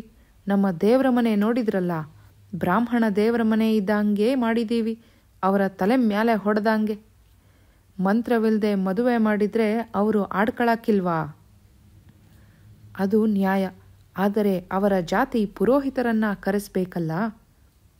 ಸದ್ಯಕ್ಕೆ ಏನು ಮಾಡೋಕ್ಕಾಯ್ತದೆ? ನಮ್ಮ ಜಾತಿಲಿ ವಿದ್ಯಾವಂತರು ಆಗೋ ಗಂಟ ಅವರ ಕೈಲೇ ಇರಲಿಲ್ವಾ ಅಧಿಕಾರ? ಈಗ ನಮ್ಮದ ನಾವು ಮಾಡ್ತಿಲ್ವಾ? ನಮ್ಮೂರನ್ನೇ ಪುರೋಹಿತರನ್ನಾಗಿ ತಯಾರು ಮಾಡಬೇಕು. ಮೈಸೂರು ಸಂಸ್ಕೃತ ಕಾಲೇಜಿಗೆ ಎಲ್ಲ ಜಾತಿಯವರನ್ನು ಸೇರಿಸಬೇಕು ಅಂತ ಸರ್ಕಾರದ ಆರ್ಡರೇ ಆಗಿದೆಯಲ್ಲ. ನಾನೇ ಹೊಡೆದಾಡಿ ಆರ್ಡರ್ ಮಾಡಿಸ್ದೆ. ಆದರೆ ಏನಾಗಿದೆ ಅಂತೀರಾ? ಸ್ಕಾಲರ್ಶಿಪ್ ಕೊಡ್ತೀವಿ, ಹೋಗಿ ವೇದ ಮಂತ್ರ ಶಾಸ್ತ್ರ ಕಲೀರಲೆ ಅಂದರೂ ನಮ್ಮ ಹುಡುಗರು ಅದಕ್ಕೆ ಸೇರಾಕುಲ್ಲ. ನಾವು BA ಮಾಡ್ತೀವಿ, ಗೆಜೆಟೆಡ್ ಆಫೀಸರ ಕೆಲಸ ಕೊಡಿಸಿ ಅಂತವೇ ಹೊರತು ಆ ಕಸುಬು ಮಾತ್ರ ಕಲಿಯೋಲ್ಲ. ಒಳ್ಳೆಯದೇ ಆಯ್ತಲ್ಲ. ಕೆಂಪಣ್ಣನವರು ತಮ್ಮ ಮುಖದ ಮೀಸೆಯೂ ಕುಣಿಯುವಂತೆ ಗಹಗಹಿಸಿ ನಕ್ಕರು. ಕೊನೆಗೆ ಮಂತ್ರ ಹೇಳಿ ಜಾಗಟೆ ಬಡಿಯೋದು ಅವರ ಕೈಲೇ ಉಳಿಯುತ್ತೆ, ರಾಜ್ಯ ಆಳೋದು ನಮ್ಮ ಕೈಗೆ ಬರುತ್ತೆ. ಏನಂತೀರಾ? ಅವರು ಚುರುಕಾಗಿದ್ದಾರೆ. ಅವರ ಜಾತಿ ಹುಡುಗರಿಗೂ ಈಗ ಮಂತ್ರಗಿಂತ್ರ ಬೇಡ. ಹೋಟೆಲ್ ಇಡ್ತೀವಿ, ಅಗ್ರಿಕಲ್ಚರ್ ಮಾಡ್ತೀವಿ, ಪ್ರಿಂಟಿಂಗ್ ಪ್ರೆಸ್ ಮಡಗ್ತೀವಿ ಅಂತ ಹೊಂಡ್ತಿದ್ದಾವೆ. ನನ್ನ ಅಂದಾಜಿನಲ್ಲಿ ಇನ್ನೊಂದು 20 ವರ್ಷದಲ್ಲಿ ಮಂತ್ರ ಹೇಳೋರೇ ಇರೋಲ್ಲ. ನಮ್ಮ ಕಲ್ಚರ್, ನಮ್ಮ ಸಂಸ್ಕೃತಿ ಉಳಿಬೇಕು. ಸಂಸ್ಕೃತ, ವೇದ, ಮಂತ್ರ, ಶಾಸ್ತ್ರ ಇವೆಲ್ಲ ಹಾಳಾಗೋಕ್ಕೆ ಬಿಡಬಾರದು. ನನ್ನ ಕೇಳಿದ್ರೆ ಪಾಠಶಾಲೆಯಲ್ಲಿ ಜೋಯಿಸಿಕೆ ಕಲಿಯೋ ಬ್ರಾಹ್ಮಣ ಹುಡುಗರಿಗೂ ತಿಂಗಳಿಗೆ ಒಂದು 15-20 ರೂಪಾಯಿ ಸ್ಕಾಲರ್ಶಿಪ್ ಕೊಡಿಸಬೇಕು. ಇನ್ನೊಂದು ವಿಷಯ ಚರ್ಚೆಗೆ ಬಂತು. ಮದುವೆಯು ಗಂಡಿನ ಮನೆಯಲ್ಲಿ ಆಗಬೇಕೋ ಹೆಣ್ಣಿನ ಮನೆಯಲ್ಲಿ ಆಗಬೇಕೋ? ಗಂಡಿನ ಮನೆಯಲ್ಲೇ ಧಾರೆಯಾಗುವುದು ರೈತರ ಪದ್ಧತಿ, ಹೆಣ್ಣಿನ ಮನೆಯಲ್ಲಿ ಆಗುವುದು ಬ್ರಾಹ್ಮಣರ ಪದ್ಧತಿ. ಮಂತ್ರಿಗಳು ತಮ್ಮ ಮನೆಯಲ್ಲೇ ಆಗಲಿ ಎಂದರು. ಆದರೆ ಕನ್ಯಾದಾನ ಮಾಡುವ ತಮ್ಮ ಗೃಹದಲ್ಲೇ ಆಗಬೇಕೆಂಬುದು MLAಗಳ ಅಪೇಕ್ಷೆ. ಬ್ರಾಹ್ಮಣರದ್ದು ಅಂದರೆ ಅವರಪ್ಪನ ಜಾಗೀರಿಯೇ. ವಿದ್ಯಾವಂತರಾದ ಮೇಲೆ ನಾವು ಅದರಂತೆಯೇ ಮಾಡಬೇಕು ಎಂದು MLAಗಳು ಸಿಗರೇಟು ಹೊತ್ತಿಸಿ ಮಂತ್ರಿಗಳ ಬಾಯಿಗೂ ಬೆಂಕಿ ಕಡ್ಡಿ ಹಿಡಿದರು. ಒಂದು ಸಲ ಹೊಗೆಯನ್ನು ಬಿಟ್ಟು ಮಂತ್ರಿಗಳು ಎಂದರು, ವಿದ್ಯಾವಂತರಾದ ಮೇಲೆ ನಾವು ಎಲ್ಲ ಪದ್ಧತಿನೇ ಅನುಸರಿಸ್ತಿದ್ದೀವಿ. ಉದಾಹರಣೆಗೆ ವರದಕ್ಷಿಣೆ ಈಗ ನಮ್ಮಲ್ಲೂ ಬೆಳೆದು ಬಿಟ್ಟಿದೆ. ಇದು ತಮಗೆ ಕೊಟ್ಟ ವೈಯಕ್ತಿಕ ಸೂಚನೆ ಎಂಬುದು ಕೆಂಪಣ್ಣನವರಿಗೆ ತಕ್ಷಣ ಅರ್ಥವಾಯಿತು. ಆ ವಿಷಯ ಹೇಳಲೇಬೇಡಿ. ನಮ್ಮಪ್ಪ ನನಗೆ ಸರಿಯಾಗಿ ಕೊಡಲಿಲ್ಲ ಅಂತ ಮುಂದೆ ನನ್ನ ಮಗಳೇ ಅನ್ನಕೂಡದು. ನಿಮ್ಮ ಅಪೇಕ್ಷೆ ಏನು ಹೇಳಿಬಿಡಿ. ಕಾರು, ರೇಡಿಯೋ, ಸೂಟು, ಸ್ಟೀಲ್ ಪಾತ್ರೆ. ಛೇ ಛೇ ಛೇ ಛೇ ಛೇ, ನಾನು ಅದಕ್ಕೆ ಅನ್ನಲಿಲ್ಲ. ಮಂತ್ರಿಗಳು ಅರ್ಧಕ್ಕೆ ತಡೆದು ಮಾತನಾಡಿದರು. ಸತ್ಕುಲ ಪ್ರಸೂತೆಯಾದ ಕನ್ಯೆ ಒಂದು ಬಿಟ್ಟರೆ ನಮಗೆ ಏನೂ ಬೇಡ. ನಾವು ನೀವು ಒಂದೇ ಮನೆಯವರಾದ ಮೇಲೆ ಪರಸ್ಪರ ಸಪೋರ್ಟ್ ಇದ್ದೇ ಇರ್ತದೆ. ಹೆಣ್ಣಿನ ಮನೆಯವರಿಂದ ಇಸ್ಕೊಂಡು ಶೋಕಿ ಮಾಡೋಕ್ಕೆ ನಾವೇನು ದರಿದ್ರ ಬ್ರಾಹ್ಮಣರು ಕೆಟ್ಟೋದ್ವೇ? ನಾವೆಷ್ಟಾದರೂ ಮಣ್ಣಿನ ಮಕ್ಕಳು, ರೈತರು. ಕೈ ನೀಡಿ ಕೊಡ್ತೀವೇ ಹೊರತು ತಗೊಳ್ಳೋರಲ್ಲ. ತೆರ ಕೊಟ್ಟು ಹೆಣ್ಣು ತರೋದು ನಮ್ಮ ಪದ್ಧತಿ. ಅದು ಹಿಂದಿನ ಕಾಲದ್ದಾಯ್ತು. ಈಗ ಸಾಲಂಕೃತ ಕನ್ಯಾದಾನ ವರೋಪಚಾರದ ಕಾಲ. ಅದು ಬ್ರಾಹ್ಮಣರದ್ದೇ ಆಯ್ತಲ್ಲ ಪದ್ಧತಿ ಎನ್ನಬೇಕೆಂದು ಮಂತ್ರಿಗಳ ನಾಲಗೆಯ ತುದಿಗೆ ಬಂದಿತ್ತು. ಆದರೆ ಅದರಿಂದ ತಮ್ಮ ವ್ಯವಹಾರಕ್ಕೆ ನುಕ್ಸಾನ್ ಆಗುತ್ತದೆಂದು ಸುಮ್ಮನಾದರು.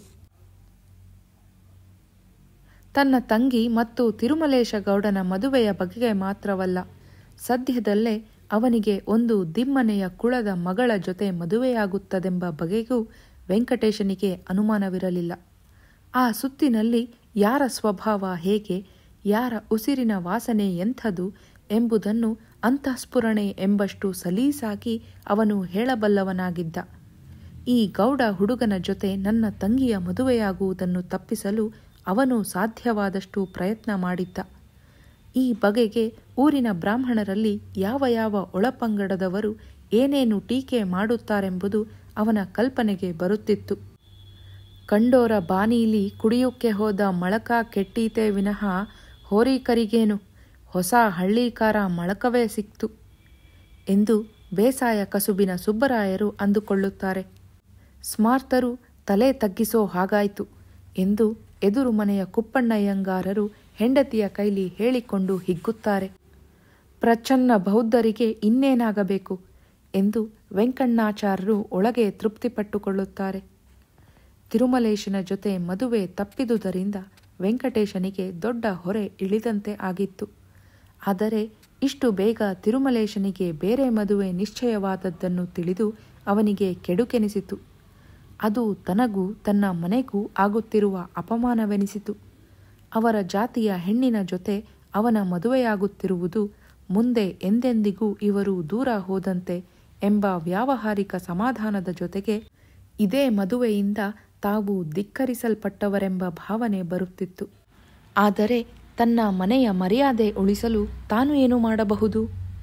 ತಿರುಮಲೇಶನ ಮದುವೆಯಾಗುವ 1 ತಿಂಗಳಿನ ಒಳಗೆ ಯಾರಾದರೂ MA, BA, MBBS ಇಲ್ಲ ಫಾರಿನ್ಗೆ ಹೋಗಿ ಬಂದ ಹುಡುಗನ ಜೊತೆಗೆ ಇವಳ ಮದುವೆ ಮಾಡಿ ಮದುವೆಯ ಸಮಯಕ್ಕೆ ತುಮಕೂರಿನಿಂದ ಬಾಡಿಗೆಗಾದರೂ ಸರಿ 2 ಕಾರು ತರಿಸಿ ಬ್ಯಾಂಡ್ ಸೆಟ್ ಕರೆಸಿ ಜರ್ಬು ಮಾಡಿದರೆ ಸಾಕು, ಜನ ಬಾಯಿ ಮುಚ್ಕೋತಾರೆ. ಇವಳೇ MA ಮಾಡಿದಾಳೆ, ಇವಳಿಗೆ ಇಂಥದ್ದು ಓದಿರೋ ಗಂಡು ಸಿಕ್ಕೋದು ಕಷ್ಟವೇನಿಲ್ಲ. ಸಿಟಿಲೇ ಹುಟ್ಟಿ ಬೆಳೆದ ಗಂಡುಗಳು ಇಷ್ಟು ಓದಿರೋಳನ್ನ ಸಲೀಸಾಗಿ ಮಾಡ್ಕೊತ್ತುವೆ. ಮುಂದೆ ನಿಂತು ವಿಚಾರಿಸಬೇಕು. 15,000 ಖರ್ಚಾಗಲಿ ನನ್ನ ಮಗಂದು, ಮಾಡಿ ಹಾಕಬೇಕು ಎಂದು ಅವನ ಮನಸ್ಸು ಯೋಚಿಸುತ್ತಿತ್ತು. ಆದರೆ ಇದಕ್ಕೆ ಅವಳು ಒಪ್ಪುತ್ತಾಳೆಯೇ? ಕತ್ತೆ ಲೌಡಿ, ಅತ್ಲೂ ಕೆಟ್ಟೆ ಇತ್ಲೂ ಕೆಟ್ಟೆ, ಸುಮ್ಮನೆ ಒಪ್ಕಳೆ ಅನ್ನಬೇಕು. ತುಮಕೂರಿಗೆ ಹೋಗಿ ಲಾಯರ್ ಲಿಂಗಣ್ಣಯ್ಯನವರನ್ನು ಕೇಳಿದರೆ ಎಲ್ಲಾದರೂ ಇಂಥ ಗಂಡು ಹುಡುಕಿಕೊಡುತ್ತಾರೆ. ಆದರೆ ಮೊದಲು ಇವಳನ್ನು ಒಪ್ಪಿಸಬೇಕಲ್ಲ. ಈ ವಿಚಾರವನ್ನು ಮೊದಲು ಮನೆಯಲ್ಲಿ ಅಪ್ಪನಿಗೆ ಹೇಳಬೇಕು. ಅಪ್ಪ ಇತ್ತೀಚೆಗೆ ಒಂದು ಥರ ಆಗುತ್ತಿದ್ದಾರೆ. ಅವರಿಗೆ ಮೊದಲಿನ ಹಾಗೆ ಪೂಜೆಯಲ್ಲೂ ಉತ್ಸಾಹವಿಲ್ಲ, ಯಾವುದಕ್ಕೂ ಹೋಗುವುದಿಲ್ಲ, ಯಾರ ಕೈಲೂ ಮಾತನಾಡುವುದಿಲ್ಲ. ಕೇಳಿದ್ದಕ್ಕೆ ಹ್ಞೂ, ಇಲ್ಲ, ನಿನಗೆ ತಿಳಿದ ಹಾಗೆ ಮಾಡು ಎಂಬ ಚುಟುಕಿನ ಉತ್ತರ ಕೊಡುತ್ತಾರೆ. ತಮ್ಮೊಳಗೆ ಏನೋ ಮಾತನಾಡಿಕೊಳ್ಳುತ್ತಿರುವಂತೆ ಅವರ ಮುಖದಲ್ಲಿ ಕಾಣುತ್ತದೆ. ತುಟಿಗಳು ಒಂದೊಂದು ಸಲ ಆಡುತ್ತವೆ. ಆದರೂ ಅವರನ್ನು ಕೇಳುವುದು ತನ್ನ ಕರ್ತವ್ಯವೆಂದು ತನ್ನ ವಿಚಾರವನ್ನು ಪ್ರಸ್ತಾಪ ಮಾಡಿದ. ಇವನು ಹೇಳಿದುದನ್ನು ಅವರು ಸುಮ್ಮನೆ ಕೇಳಿದರೆ ಹೊರತು ಯಾವ ಉತ್ತರವನ್ನೂ ಹೇಳಲಿಲ್ಲ. ನೀನು ಏನಾದರೂ ಒಂದು ಹೇಳಪ್ಪ ಎಂದದ್ದಕ್ಕೆ ನಾಳೆ ಹೇಳ್ತೀನಿ ಅಂದರು. ಎಂದಿನಂತೆ ತಮ್ಮ ಪಾಡಿಗೆ ತಾವು ಇದ್ದರು. ನಾಳೆ ಇವನೇ ಮತ್ತೆ ಜ್ಞಾಪಿಸಿದುದಕ್ಕೆ ನಂಗೇನೂ ತಿಳಿಯೋಲ್ಲ ಎಂದು ಬಿಟ್ಟರು. ತಾನೇ ಹೋಗಬೇಕು, ಅವಳ ಕೈಲಿ ಮಾತನಾಡಬೇಕು ಎಂದುಕೊಂಡು ಮರುದಿನ ಬೆಳಗ್ಗೆ ಬಸ್ಸಿನಲ್ಲಿ ಅವನು ಬೆಂಗಳೂರಿಗೆ ಹೋದ. ಅವಳಿದ್ದ ಕಾಲೇಜಿಗೆ ಹೋಗಿ ಆಫೀಸಿನಲ್ಲಿ ವಿಚಾರಿಸಿದಾಗ ಅವರು ಕಾಲೇಜು ಬಿಟ್ಟು 3 ತಿಂಗಳಾಯಿತು ಎಂದರು. ಯಾಕೆ ಬಿಟ್ಟಳು ಎಂದದ್ದಕ್ಕೆ ಹಣೆಗೆ ಗಂಧಾಕ್ಷತೆ ಇಟ್ಟುಕೊಂಡಿದ್ದ ಗುಮಾಸ್ತರು ಕಾಲೇಜಿನವರೇ ತೆಗೆದುಹಾಕಿದರು ಎಂದು ಉತ್ತರ ಕೊಟ್ಟರು. ಯಾಕೆ ಎಂಬ ಪ್ರಶ್ನೆಗೆ ನೀವು ಅವರಿಗೇನಾಗಬೇಕು ಎಂದು ಪ್ರತಿಯಾಗಿ ಕೇಳಿದರು. ಅಣ್ಣ ಇಂಡಿಸಿಪ್ಲಿನ್ಗೆ ತೆಗೆದರು. ಈಗ ಎಲ್ಲಿದ್ದಾಳೆ ಗೊತ್ತೇ? ನಮಗೇನು ಗೊತ್ತು? ಸ್ಟಾಫಿನಲ್ಲಿ ಯಾರಿಗಾದರೂ ಗೊತ್ತೇ? ನಮ್ಮ ಸ್ಟಾಫಿನಲ್ಲೂ ಯಾರಿಗೂ ಗೊತ್ತಿಲ್ಲ. ಅವರು ಇಲ್ಲಿದ್ದ 15-20 ದಿನ ಯಾರ ಕೈಲೂ ಮಾತೆ ಆಡ್ತಿರಲಿಲ್ಲ ಎಂದರು. ಸ್ಟಾಫಿನಲ್ಲಿ ಎಲ್ಲರನ್ನೂ ವಿಚಾರಿಸಿದರೆ ಒಬ್ಬರಲ್ಲ ಒಬ್ಬರಿಂದ ಅವಳ ವಿಷಯ ತಿಳಿಯಬಹುದು. ಆದರೆ ಅವರೆಲ್ಲ ತನ್ನನ್ನು ಏನಂತ ತಿಳ್ಕೊತಾರೋ ಎಂಬ ಸಂಕೋಚವಾಯಿತು. ಇಂಟರ್ಮೀಡಿಯೇಟ್ ಫೇಲಾದ ಅವನಿಗೆ ಕಾಲೇಜು ಮೇಷ್ಟರುಗಳೆಂದರೆ ಯಾಕೋ ಹಿಂದಲೇಟು ಹೊಡೆಯುವ ಹಾಗಾಗುತ್ತಿತ್ತು. ಆ ಹಠಮಾರಿ ಸಿಕ್ಕಿದರೂ ತನ್ನ ಮಾತು ಕೇಳುತ್ತಾಳೆಯೋ ಇಲ್ಲವೋ ಎಂದುಕೊಂಡು ಸಾಯಂಕಾಲದ ಬಸ್ಸು ಹತ್ತಿ ಊರಿಗೆ ಹಿಂತಿರುಗಿದ.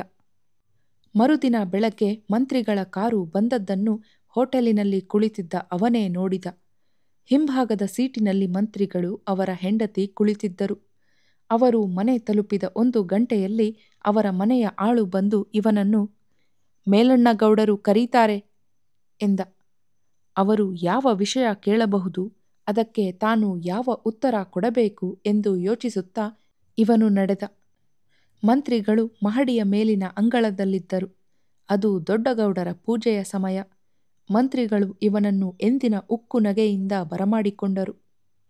ಬಾ ಕುತ್ಕ ಎಂದು ತಮ್ಮ ಮಂಚದ ತುದಿಗೆ ಕೂರಿಸಿಕೊಂಡು ಹೇಳಿದರು. ಮದುವೆ ಶೆಟ್ಲಾಗಿದೆ, ಮುಂದೆ ನಿಂತು ಮಾಡಿಸ್ಕೊಡೋದು ನಿನ್ನ ಕೆಲಸ. ನಂದೇನಿದೆ ಅದರಾಗೆ? ದಿವಾನರ ಮನೆ ಮದುವೆ ಅಂದರೆ ಡೆಪ್ಟಿ ಕಮಿಷನರು ಬತ್ತಾರೆ ಚಪ್ಪರದ ಕಂಬಕ್ಕೆ ಗುಂಡಿ ತೋಡಕ್ಕೆ ಎಂದು ಇವನು ತುಂಬಿ ನಗುತ್ತಾ ಹೇಳಿದ. ಇವನ ಈ ಮಾತಿನಿಂದ ಅವರಿಗೆ ಸಂತೋಷವಾಯಿತು. ಆ ಕಾಲದ ದಿವಾನಿಕೆ ಅಲ್ಲಪ್ಪ ಇದು, ಪ್ರಜಾಪ್ರಭುತ್ವ, ನಿಮ್ಮಂಥವರ ಸೇವಕರು ನಾವು ಎಂದು ವಿನಯವನ್ನು ನುಡಿದು ಮುಖ್ಯ ವಿಷಯಕ್ಕೆ ಬಂದರು. ಮದುವೆ ಶಾಸ್ತ್ರಕ್ಕೆ ತಕ್ಕ ಹಾಗೆ ನಡೀಬೇಕು. ಎಲ್ಲ ಹೆಣ್ಣಿನ ಕಡೆ ಬೀಗರು ಹೇಳಿಯವ್ರೆ. ವರಪೂಜೆ, ಧಾರೆ, ನಾಗೋಲಿ, ಆಮೇಲೆ ಅದಿನ್ನೊಂದೇನಂತಪ್ಪ ಎಂದು ನೆನಪು ಮಾಡಿಕೊಂಡರು. ಸಿಗರೇಟು ತೆಗೆದು ಅವನಿಗೂ ಒಂದು ಕೊಟ್ಟು ತಾವು ಹೊತ್ತಿಸಿಕೊಂಡು ಹೊಗೆ ಎಳೆದು ಬಿಟ್ಟರೂ ಅದು ಜ್ಞಾಪಕಕ್ಕೆ ಬರಲಿಲ್ಲ. ಅದೇನೇನು ಶಾಸ್ತ್ರ ನೀನೇ ಹೇಳು ಎಂದು ಅವನನ್ನೇ ಕೇಳಿದರು. ಸಪ್ತಪದಿ, ಉರುಟಣೆ, ಅರುಂಧತಿ ದರ್ಶನ. ಆದರೆ ನಿಮ್ಮ ಜನದಲ್ಲಿ ಅದೆಲ್ಲ ಎಲ್ಲಿ ಮಾಡ್ತಾರೆ ಗೌಡರೇ? ನೀವು ಅವನ್ನೆಲ್ಲ ಮಾಡೋಕ್ಕೆ ಹೊರಟ್ರೆ ರೈತಾಪಿ ಜನ ಸುಮ್ಮನಿರ್ತಾರಾ? ಮುಂದಿನ ಚುನಾವಣೆಯಲ್ಲಿ ಓಟು ಕೊಡಕ್ಕಿಲ್ಲ, ಭರ್ಜರಿಯಾಗಿ ಬಳಗಧಾರೆ ಮಾಡಿಸಿ. ಇದನ್ನು ಕೇಳಿದ ಮಂತ್ರಿಗಳಿಗೆ ಪೆಚ್ಚಾಯಿತು. ಚುನಾವಣೆಗಳಲ್ಲಿ ತಾವು ರೈತ ಬಾಂಧವರೊಡನೆ ಆಡುವ ಮಾತುಗಳು ಈ ಕದೀಮನಿಗೆ ಗೊತ್ತಾಗಿದೆ ಎಂದು ತಕ್ಷಣ ಅರ್ಥವಾಯಿತು. ಇವನು ಎದುರಿಗಿದ್ದಾಗ ಅಥವಾ ಇತರ ಯಾವ ಬ್ರಾಹ್ಮಣರೇ ಇದ್ದಾಗಲೂ ತಾವು ಅಂತಹ ಮಾತಾಡಿಲ್ಲ. ಆದರೆ ನಮ್ಮ ರೈತರಲ್ಲಿ ಒಗ್ಗಟ್ಟಿಲ್ಲ. ಮೇಲಗಿರಿ ಗೌಡರು ಹಿಂಗಿಂಗಂದ್ರು ಅಂತ ಹೋಗಿ ಅವರವರ ಊರಿನ ಹಾರುವರಿಗೆ ಹೇಳುತ್ತಾರೆ. ಒಗ್ಗಟ್ಟು ಬರುವ ತನಕ ರೈತರು ಮುಂದುವರಿಯುವುದಿಲ್ಲ ಎಂದು ಮನಸ್ಸಿನಲ್ಲೇ ಎಂದುಕೊಂಡರು. ತಮಗೆ ಆದ ಪೆಚ್ಚನ್ನು ಸ್ವಲ್ಪವೂ ತೋರಗೊಡದೆ ನಕ್ಕು ಹೇಳಿದರು. ಅಸಲು ಮಾತು ಅಂದರೆ ನಾನು 2 ಬೇಕು ಅನ್ನೋನು. 1000 ಸಮಸ್ತರು ಹಾಲು ಬಿಟ್ಟು ಇವರಿಬ್ಬರಿಗೂ ಇವತ್ತಿನಿಂದ ಗಂಡ ಹೆಂಡ್ತಿ ಅಂತ ಸಮ್ಮತಿ ಕೊಡದೇ ಇದ್ರೆ ಮದುವೆ ಹೇಗೆ ಆಗುತ್ತೆ? ಬಳಗಧಾರೆ ಅಂದರೆ ಪೀಪಲ್ಸ್ ಕನ್ಸೆಂಟ್, ಪಬ್ಲಿಕ್ ರೆಕಗ್ನಿಷನ್. ಪ್ರಜಾಪ್ರಭುತ್ವ ಅಂದರೆ ಅದೇ. ಆದರೆ ಸ್ಪಿರಿಚುವಲ್ ಸೈಡಿಗೆ ಮಂತ್ರ, ಶಾಸ್ತ್ರ ಸಂಬಂಧ ಎಲ್ಲ ಬೇಕು. ಇವೆರಡೂ ಆಗಬೇಕು ಅಂತ ನಮ್ಮ ಬೀಗರು ಹೇಳ್ತಾರೆ. ಅವರು ನಮ್ಮ ತಂದೆಯವರ ಹಾಗೆ. ಶಾಸ್ತ್ರ, ಸಂಬಂಧ, ವ್ರತ, ಕತೆ. ಬ್ರಾಹ್ಮಣರು ಅಂದರೆ ತುಂಬ ಗೌರವ. ಹಾಗೆ ಮಾಡಿ.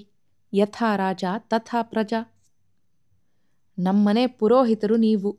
ನಿಮ್ಮ ಅಪ್ಪ ಅವರು ಮಂಡ್ಯಕ್ಕೆ ಬರಬೇಕು. ಈ ಹುಡುಗಾಟದ ಮಾತು ಆದಾಗಿನಿಂದ ಅವರ ಬುದ್ಧಿಯೇ ಒಂದು ಥರ ಆಗಿದೆ. ದೇವರ ಪೂಜೆ ಒಂದು ಬಿಟ್ಟರೆ ಏನೂ ಮಾಡೋಲ್ಲ, ಯಾರ ಕೈಲೂ ಮಾತಾಡೋಲ್ಲ. ಈಗ ಮದುವೆ ಮಾಡಿಸೋಕ್ಕೆ ಬನ್ನಿ ಅಂದರೆ ಅವರು ಕೇಳೋಲ್ಲ, ರೇಗಬಹುದು. ಅವರನ್ನು ಕರೀದೇ ಇರೋದೇ ಚೆನ್ನ. ಮಂತ್ರಿಗಳು ಈ ಬಗೆಗೆ ಯೋಚಿಸಿಯೇ ಇರಲಿಲ್ಲ. ಈಗ ಹೊಸ ಸಂಗತಿ ತಿಳಿದಂತಾಯಿತು. ಆದರೂ ಕೇಳಿದರು. ಬ್ಯಾಡ ಅಂದದ್ದು ತಪ್ತು, ಈಗ ಆಗಬೇಕಾದ್ದಕ್ಕೆ ಬಂದು ಮಾಡಿಸಿದ್ರೆ ಏನು? ತಪ್ಪಿದ್ದು ಸರಿ, ಆದರೆ ಅವರನ್ನ ಇದಕ್ಕೆ ಕರ್ಕೊಂಡು ಹೋದರೆ ಚೆನ್ನಾಗುಲ್ಲ. ಅವರ ಸ್ವಭಾವ ನನಗೆ ಗೊತ್ತು. ಹೋಗ್ಕೇಳಿ ನೀನೇ ಬಾರಪ್ಪ. ಮಂತ್ರ ಗಿಂತ್ರದಾಗೆ ನೀನೇನು ಅಪ್ಪನಿಗಿಂತ ಕಮ್ಮಿ ಇಲ್ಲ. ಗೌಡ್ರೆ, ನಿಮಗೆ ಗೊತ್ತಿಲ್ಲ, ವೆಂಕಟೇಶ ಆತ್ಮೀಯ ಧ್ವನಿಯಲ್ಲಿ ಹೇಳಿದ. ಮಂಡ್ಯದ ಕಡೆ ಜೋಯಿಸರು ಅಂದರೆ ಮೈಸೂರು ಸಂಸ್ಕೃತ ಪಾಠಶಾಲೆಯಲ್ಲಿ 12 ವರ್ಷ ಓದಿರ್ತಾರೆ. ಹೆಣ್ಣಿನ ಕಡೆ ಅಂಥ ಘನಪಾಟಿ ಪುರೋಹಿತರು ನಿಂತಿರುವಾಗ ನಿಮ್ಮ ಕಡೆ ನಾನು ಬಂದರೆ ಚೆನ್ನವೇ? ಪೌರೋಹಿತ್ಯದಲ್ಲಿ ನನಗೆ ಯಾವ ಮಹಾಪಾಠ ಆಗಿದೆ? ಆದದ್ದನ್ನಾದರೂ ಮಾಡಿಸಿ ಅಭ್ಯಾಸವಾಗಿದೆಯೇ? ತುಂಬಿದ ವಿವಾಹ ಮಂಟಪದಲ್ಲಿ ನಿಮ್ಮ ಮರ್ಯಾದೆ ಉಳಿಬ್ಯಾಡ್ವೇ? ಹಾಗಾದರೆ ಈಗ ಏನು ಮಾಡೋಣ ಅಂತೀಯಾ? ಬೆಂಗಳೂರಿನಲ್ಲಿ ಜೋಯಿಸರಿಗೆ ಕಮ್ಮಿಯೇ, ಇಬ್ಬರು ಸರಿಯಾದೋರನ್ನ ಕರ್ಕೊಂಡು ಹೋಗಿ. ಆದರೆ ಕುಲಪುರೋಹಿತರು ಬರಬೇಕು ವೆಂಕಟೇಶು. ನಾನು ಬತ್ತೀನಿ, ಆದರೆ ಆ ಪೀಠದ ಮೇಲೆ ಕುತ್ಕೊಳ್ಳೋ ಶಕ್ತಿ ಇಲ್ಲ. ಕುಲಪುರೋಹಿತರ ತಾಂಬೂಲ ನಂದೆ. ವೆಂಕಟೇಶನ ಮರ್ಮ ಮಂತ್ರಿಗಳಿಗೆ ತಕ್ಷಣ ಅರ್ಥವಾಗಲಿಲ್ಲ. ಆಯ್ತು ಬಿಡು, ಧಾರೆಗೆ ಮೊದಲು ದೇವರ ಕೆಲಸದ ದಿನವೇ ಇಲ್ಲಿ ಸಮಸ್ತ ಮತದವರಿಗೂ ಊಟ ಆಗಬೇಕು. ಬಾಮ್ರ ಜಾತಿ ಊಟದ ಜವಾಬ್ದಾರಿ ನಿಂದು, ನಿಮ್ಮನ್ಲೇ ಆಗಬೇಕು. ಅದು ನಂಗಿರ್ಲಿ, ನಮ್ಮನೇಲಿ ಯಾಕೆ? ದೇವಸ್ಥಾನದಲ್ಲಿ ಆಗಬಹುದಲ್ಲ. ದೇವರ ಪ್ರಸಾದ, ನೀವು ಬಂದು ತಗೋಬಹುದು. ಸರಿಯಪ್ಪ. ಸೂಕ್ಷ್ಮ ತಿಳಿಯದೆ ಮಂತ್ರಿಗಳು ಒಪ್ಪಿಕೊಂಡರು. ಏನು, ಲಾಡು ಮಾಡಿಸ್ತೀರಿ ತಾನೆ? ನಮ್ಮ ಹೋಟೆಲಿನ ಕೃಷ್ಣ ಭಟ್ಟರಿದಾರಲ್ಲ, ಬಾಯಲ್ಲಿ ನೀರು ಬರೋ ಹಾಗೆ ಮಾಡ್ತಾರೆ. ಅಡುಗೇನೂ ಅಷ್ಟೆ, ಘಮಘಮ ಅಂತಿರುತ್ತೆ ಸಾರು. ಅವರಿಗೆ ಎಲ್ಲ ಒಪ್ಪಿಸಿಬಿಡಿ, ಮೇಲ್ವಿಚಾರಣೆ ನನಗಿರಲಿ. ಇದಕ್ಕೂ ಮಂತ್ರಿಗಳು ಒಪ್ಪಿಕೊಂಡರು. ಅಷ್ಟರಲ್ಲಿ ರಂಗಮ್ಮ ಮಹಡಿ ಹತ್ತಿ ಮೇಲೆ ಬಂದಳು. ದೇವರು ಈಟು ಮಾಡಿದನಪ್ಪ, ಮುಂದಿಂದೆಲ್ಲ ನಿಂದು ಎಂದು ಮುಖ್ಯ ವಿಷಯವನ್ನು ಗಂಡನಿಗೆ ಹೇಳಿದಳು. ಗಲಾಟೆಲಿ ಮರ್ತೇ ಹೋಗಿತ್ತು. ಅವನು ಒಪ್ಕೊಂಡು ಸಲೀಸಾಗಿ ಮದುವೆಯಾದ್ರೆ ಗುಡಿಗೆ ಹಿಂದಿನ ಗ್ವಾಡೆ ಕಟ್ಟಿಸ್ತೀನಿ ಅಂತ ಹರಕೆ ಕಟ್ಕೊಂಡಿರ್ಲಿಲ್ವಾ? ಇದ್ರ ಕುಟ್ಟೆ ಅದೂ ಮಾಡಿಸ್ಬಿಡಿ. ಹಿಂದಿನ ಕಾಲದ ಗುಡಿಗೆ ಗ್ವಾಡೆ ಕಟ್ಸೋದು ಅಂದರೆ ಹುಡುಗಾಟವಾ? 15-20 ಸಾವಿರ ಮಡಗಬೇಕು. ಮಂತ್ರಿಗಳು ಎಂದರು. ಈ ಅನಾವಶ್ಯಕ ಮಾತಿನಿಂದ ಅವರ ಮುಖದಲ್ಲಿ ಅಪ್ರಸನ್ನತೆ ಮೂಡಿತು. ಆದರೆ ರಂಗಮ್ಮ ಬಿಡಲಿಲ್ಲ. ಆದ್ರಾಯ್ತದೆ, ಅವನ ಹರಕೆಯಿಂದ ಅಲ್ವಾ ಈಟೆಲ್ಲ ಆದದ್ದು. 20 ಸಾವಿರ ಯಾವ ದೊಡ್ಡ ಗಂಟು? ನೀನ್ ದುಡ್ಕಂಬ, ಗೊತ್ತಾಯ್ತದೆ ಎಂದು ರೇಗುವಾಗ ಅವರಿಗೆ ವೆಂಕಟೇಶ ಪುರೋಹಿತನಾಗಲು ಮತ್ತು ಊರ ಹಾರುವರ ಊಟವನ್ನು ತನ್ನ ಮನೆಯಲ್ಲಿ ಮಾಡಿಸಲು ಒಪ್ಪದಿದ್ದ ಮರ್ಮ ಹೊಳೆಯಿತು. ಬಳಗಧಾರೆ ಮಾಡದಿದ್ದರೆ ಮುಂದಿನ ಚುನಾವಣೆಯಲ್ಲಿ ರೈತ ಬಾಂಧವರು ಓಟು ಕೊಡುವುದಿಲ್ಲವೆಂಬ ಅವನ ಚುನಾವಣೆಯ ಚುರುಕು ಈಗ ಮನಸ್ಸಿಗೆ ಹೊತ್ತಿತು. ಆ ಸಿಟ್ಟನ್ನೆಲ್ಲ ಕಾರಿಕೊಂಡು ಹೆಂಡತಿಯನ್ನು ಬೈದರು. ಹೇಳಿ ಕೇಳಿ ಅಲ್ವಾ ಅರ್ಕೆ ಮಾಡ್ಕೊಳ್ಳೋದು? ಆಟೋಂತ್ರ ಗಂಟ ನಿಮ್ಮಪ್ಪ ತಂದ್ಕೊಡ್ತಾನ? ನೀನೇ ನೋಡ್ಮಗ ಇವರನ್ನಾದ. ಹರಕೆ ಮಾಡ್ಕೊಳ್ಳದೆ ಇದ್ರೆ ಅವನು ಹಾರುವರ ಹುಡುಗಿ ಮಾಡ್ಕೊಂಡು ನಮ್ಮ ಮನೆಯೂ ನಾಶ ಆಗ್ತಿತ್ತು. ನಿಮ್ದು ಕೆಟ್ಟ ಹೋಯ್ತಿತ್ತು. ವಂಶ ಬೆಳಿದೆ ಸುಳಿ ಮುರಿತಿತ್ತು. ದೇವರು ಈಟು ಮಾಡಿಸಿದ್ರೆ ಇವರು ದುಡ್ಡು ಲೆಕ್ಕ ಮಾಡ್ತಾರೆ ಎಂದು ಒಪ್ಪಿಸಿದಳು. ಅವನಿಗೇನು ಒಪ್ಪಿಸ್ತೀಯ, ಎದ್ದೋಗಲೇ ಎಂದು ಅವರು ಅರಚಿದರು. ಆಕೆಗೆ ಅಳು ಬಂತು. ಕಣ್ಣೀರು ಒರೆಸಿಕೊಳ್ಳುತ್ತಾ, ಕಾಸಿನ ಮಕ ನೋಡಿದ್ರೆ ಇವರಿಗೆ ಮೊಮ್ಮಕ್ಕಳಾಯ್ತದ? ನನ್ನ ನಗಾನೆಲ್ಲ ಮಾರಿ ಕಟ್ಟಿಸ್ತೀನಿ ಎಂದು ಕೊರಳಿನ ಭಾರವಾದ ಚಿನ್ನದ ಸರಕ್ಕೆ ಕೈ ಹಾಕಿದಳು. ತಾವು ಮಂತ್ರಿಗಳಾದ ಮೇಲೆ ಹೆಂಡತಿಯು ಎಂದೂ ಇಂತಹ ಧಿಕ್ಕಾರದ ಮಾತನ್ನಾಡಿರಲಿಲ್ಲ. ಈಗ ಕೋಪ ಮಿತಿಮೀರಿ, ಜ್ಞಾನ ಎತ್ಲಾಗೈತೆ ನಿಂಗೆ? ಮಕ್ಕಳಾಗುಲ್ವಂತೆ ಮಕ್ಕಳು, ಜೋರಾಗಿ ಲಗಾಯಿಸಿದ್ರೆ ಎಂದು ಆ ವಾಕ್ಯವನ್ನು ಪೂರೈಸುವ ಮೊದಲೇ ತಮ್ಮ ಮಾತಿನ ಪೂರ್ಣ ಅರಿವು ಆಗಿ ಅವಳು ಹಾಗೆ ಹರಕೆ ಮಾಡಿಕೊಳ್ಳಲು ತಾವೇ ಕಾರಣವೆಂಬ ನೆನಪು ಬಂತು. ಈಗ ಕೋಪಿಸಿಕೊಳ್ಳಬಾರದೆಂದು ಸಮಾಧಾನ ತಂದುಕೊಂಡರು. ಈಗ ನೀನೇ ಹೇಳಪ್ಪ ಇವರಿಗೆ ಎಂದು ರಂಗಮ್ಮ ಬಿಕ್ಕಳಿಸುತ್ತಾ ವೆಂಕಟೇಶನ ಒತ್ತಾಸೆ ಬಯಸಿದಳು. ಗಂಡ ಹೆಂಡಿರ ಜಗಳದಲ್ಲಿ ತಾನು ಬಾಯಿ ಹಾಕುವುದು ತಪ್ಪೆಂಬುದು ವೆಂಕಟೇಶನಿಗೆ ಗೊತ್ತು. ಯಜಮಾನರು ಹೆಂಡತಿಯ ಮೇಲೆ ತೋರಿಸುತ್ತಿರುವ ಸಿಟ್ಟು ಪೂರ್ತಿಯಾಗಿ ಆಕೆಗೇ ಸಲ್ಲಬೇಕಾದುದಲ್ಲವೆಂಬುದೂ ಅವನಿಗೆ ಗೊತ್ತು. ಆದುದರಿಂದ ತಕ್ಷಣ ಉಭಯ ತಾಪಿ ಸಮಾಧಾನ ಮಾತನಾಡಿದ. ದಿವಾನ್ರೆ, ನೀವು ಹೇಳೋದು ನ್ಯಾಯ. ಯಜಮಾಂತಿ ಹರಕೆ ಮಾಡಿಕೊಂಡದ್ದು ನ್ಯಾಯ. ನಿಮಗೆ ಭಾರವಾಗಬಾರದು, ಕುಲದೇವರಿಗೆ ಸಿಟ್ಟೂ ಬರಬಾರದು. ಹೀಗೆ ಉಭಯ ತಾಪಿ ಸಹಕಾರದಿಂದ ಕೆಲಸ ಮಾಡಬೇಕು. ಈ ಮದುವೆ ಆಗೋದೊಂದು ಮುಖ್ಯವಲ್ಲ, ಮುಂದೆ ಮಕ್ಕಳು ಮರಿ ಆಗಬೇಕಲ್ಲ. ಅದೇನು ಬಾಯ್ಬಿಟ್ಟು ಹೇಳಪ್ಪ, ದಿವಾನರು ಕೇಳಿದರು. ದೇವರ ಕೆಲಸ ಆಗೋದು ಮುಖ್ಯ. ನಿಮಗೆ ಎಷ್ಟು ಶಕ್ತಿ ಇದೆಯೋ ಅಷ್ಟನ್ನ ಕೈಯಿಂದ ಕಾಣಿಕೆ ಕೊಡಿ. ಉಳಿದದ್ದಕ್ಕೆ ಮುಜರಾಯಿ ಇಲಾಖೆಯಿಂದ ಗ್ರ್ಯಾಂಟ್ ಕೊಡಿಸಿ ಕೆಲಸ ಮಾಡಿಸಿ. ಮಂತ್ರಿಗಳಿಗೆ ತಕ್ಷಣ ಸಂತೋಷವಾಯಿತು, ಇಷ್ಟು ಬೇಗ ಸಮಸ್ಯೆ ಬಗೆಹರಿದಿದ್ದಕ್ಕೆ. ಆದರೆ ಪೆಚ್ಚೂ ಆಯಿತು ವೆಂಕಟೇಶನ ಬುದ್ಧಿಶಕ್ತಿಯನ್ನು ಕಂಡು. ಹೆಂಡತಿಯ ಕಡೆಗೆ ತಿರುಗಿ ಹೇಳಿದರು, ಅವನು ಪುರೋಹಿತ, ಬ್ರಾಹ್ಮಣ, ದೇವಸ್ಥಾನದ ಪೂಜೆ ಮಾಡೋ ಪುಣ್ಯಾತ್ಮ. ಅವನ ಬಾಯಲ್ಲಿ ಬಂದದ್ದು ದೇವರು ಕೇಳಬೇಕು. ಒಪ್ಕಂತೀಯಾ? ನಾವೇ ಗ್ವಾಡೆ ಕಟ್ಟಿಸ್ತೀವಿ ಅಂತ ಹರಕೆ ಮಾಡ್ಕೊಂಡಿದ್ದೀನಲ್ಲ ಮಗ, ಆಕೆ ಕೇಳಿದಳು. ಸರ್ಕಾರದಿಂದ ನೀವು ಗ್ರ್ಯಾಂಟ್ ಕೊಡಿಸ್ದೆ ಮುಜರಾಯಿ ಮಿನಿಸ್ಟರು ತಾವಾಗಿಯೇ ತಂದು ಕೊಡ್ತಾರಾ? ಪ್ರಜಾ ಸರ್ಕಾರದಲ್ಲಿ ಸರ್ಕಾರಿ ದುಡ್ಡು ಕೊಡಿಸಿದ್ರೂ ಕೈಯಿಂದ ಕೊಟ್ಟಷ್ಟೇ ಪುಣ್ಯ. ಅದರ ಮ್ಯಾಲೆ ನಿಮ್ಮ ಕಾಣಿಕೇನೂ ಹಾಕ್ತಿರಲ್ಲ.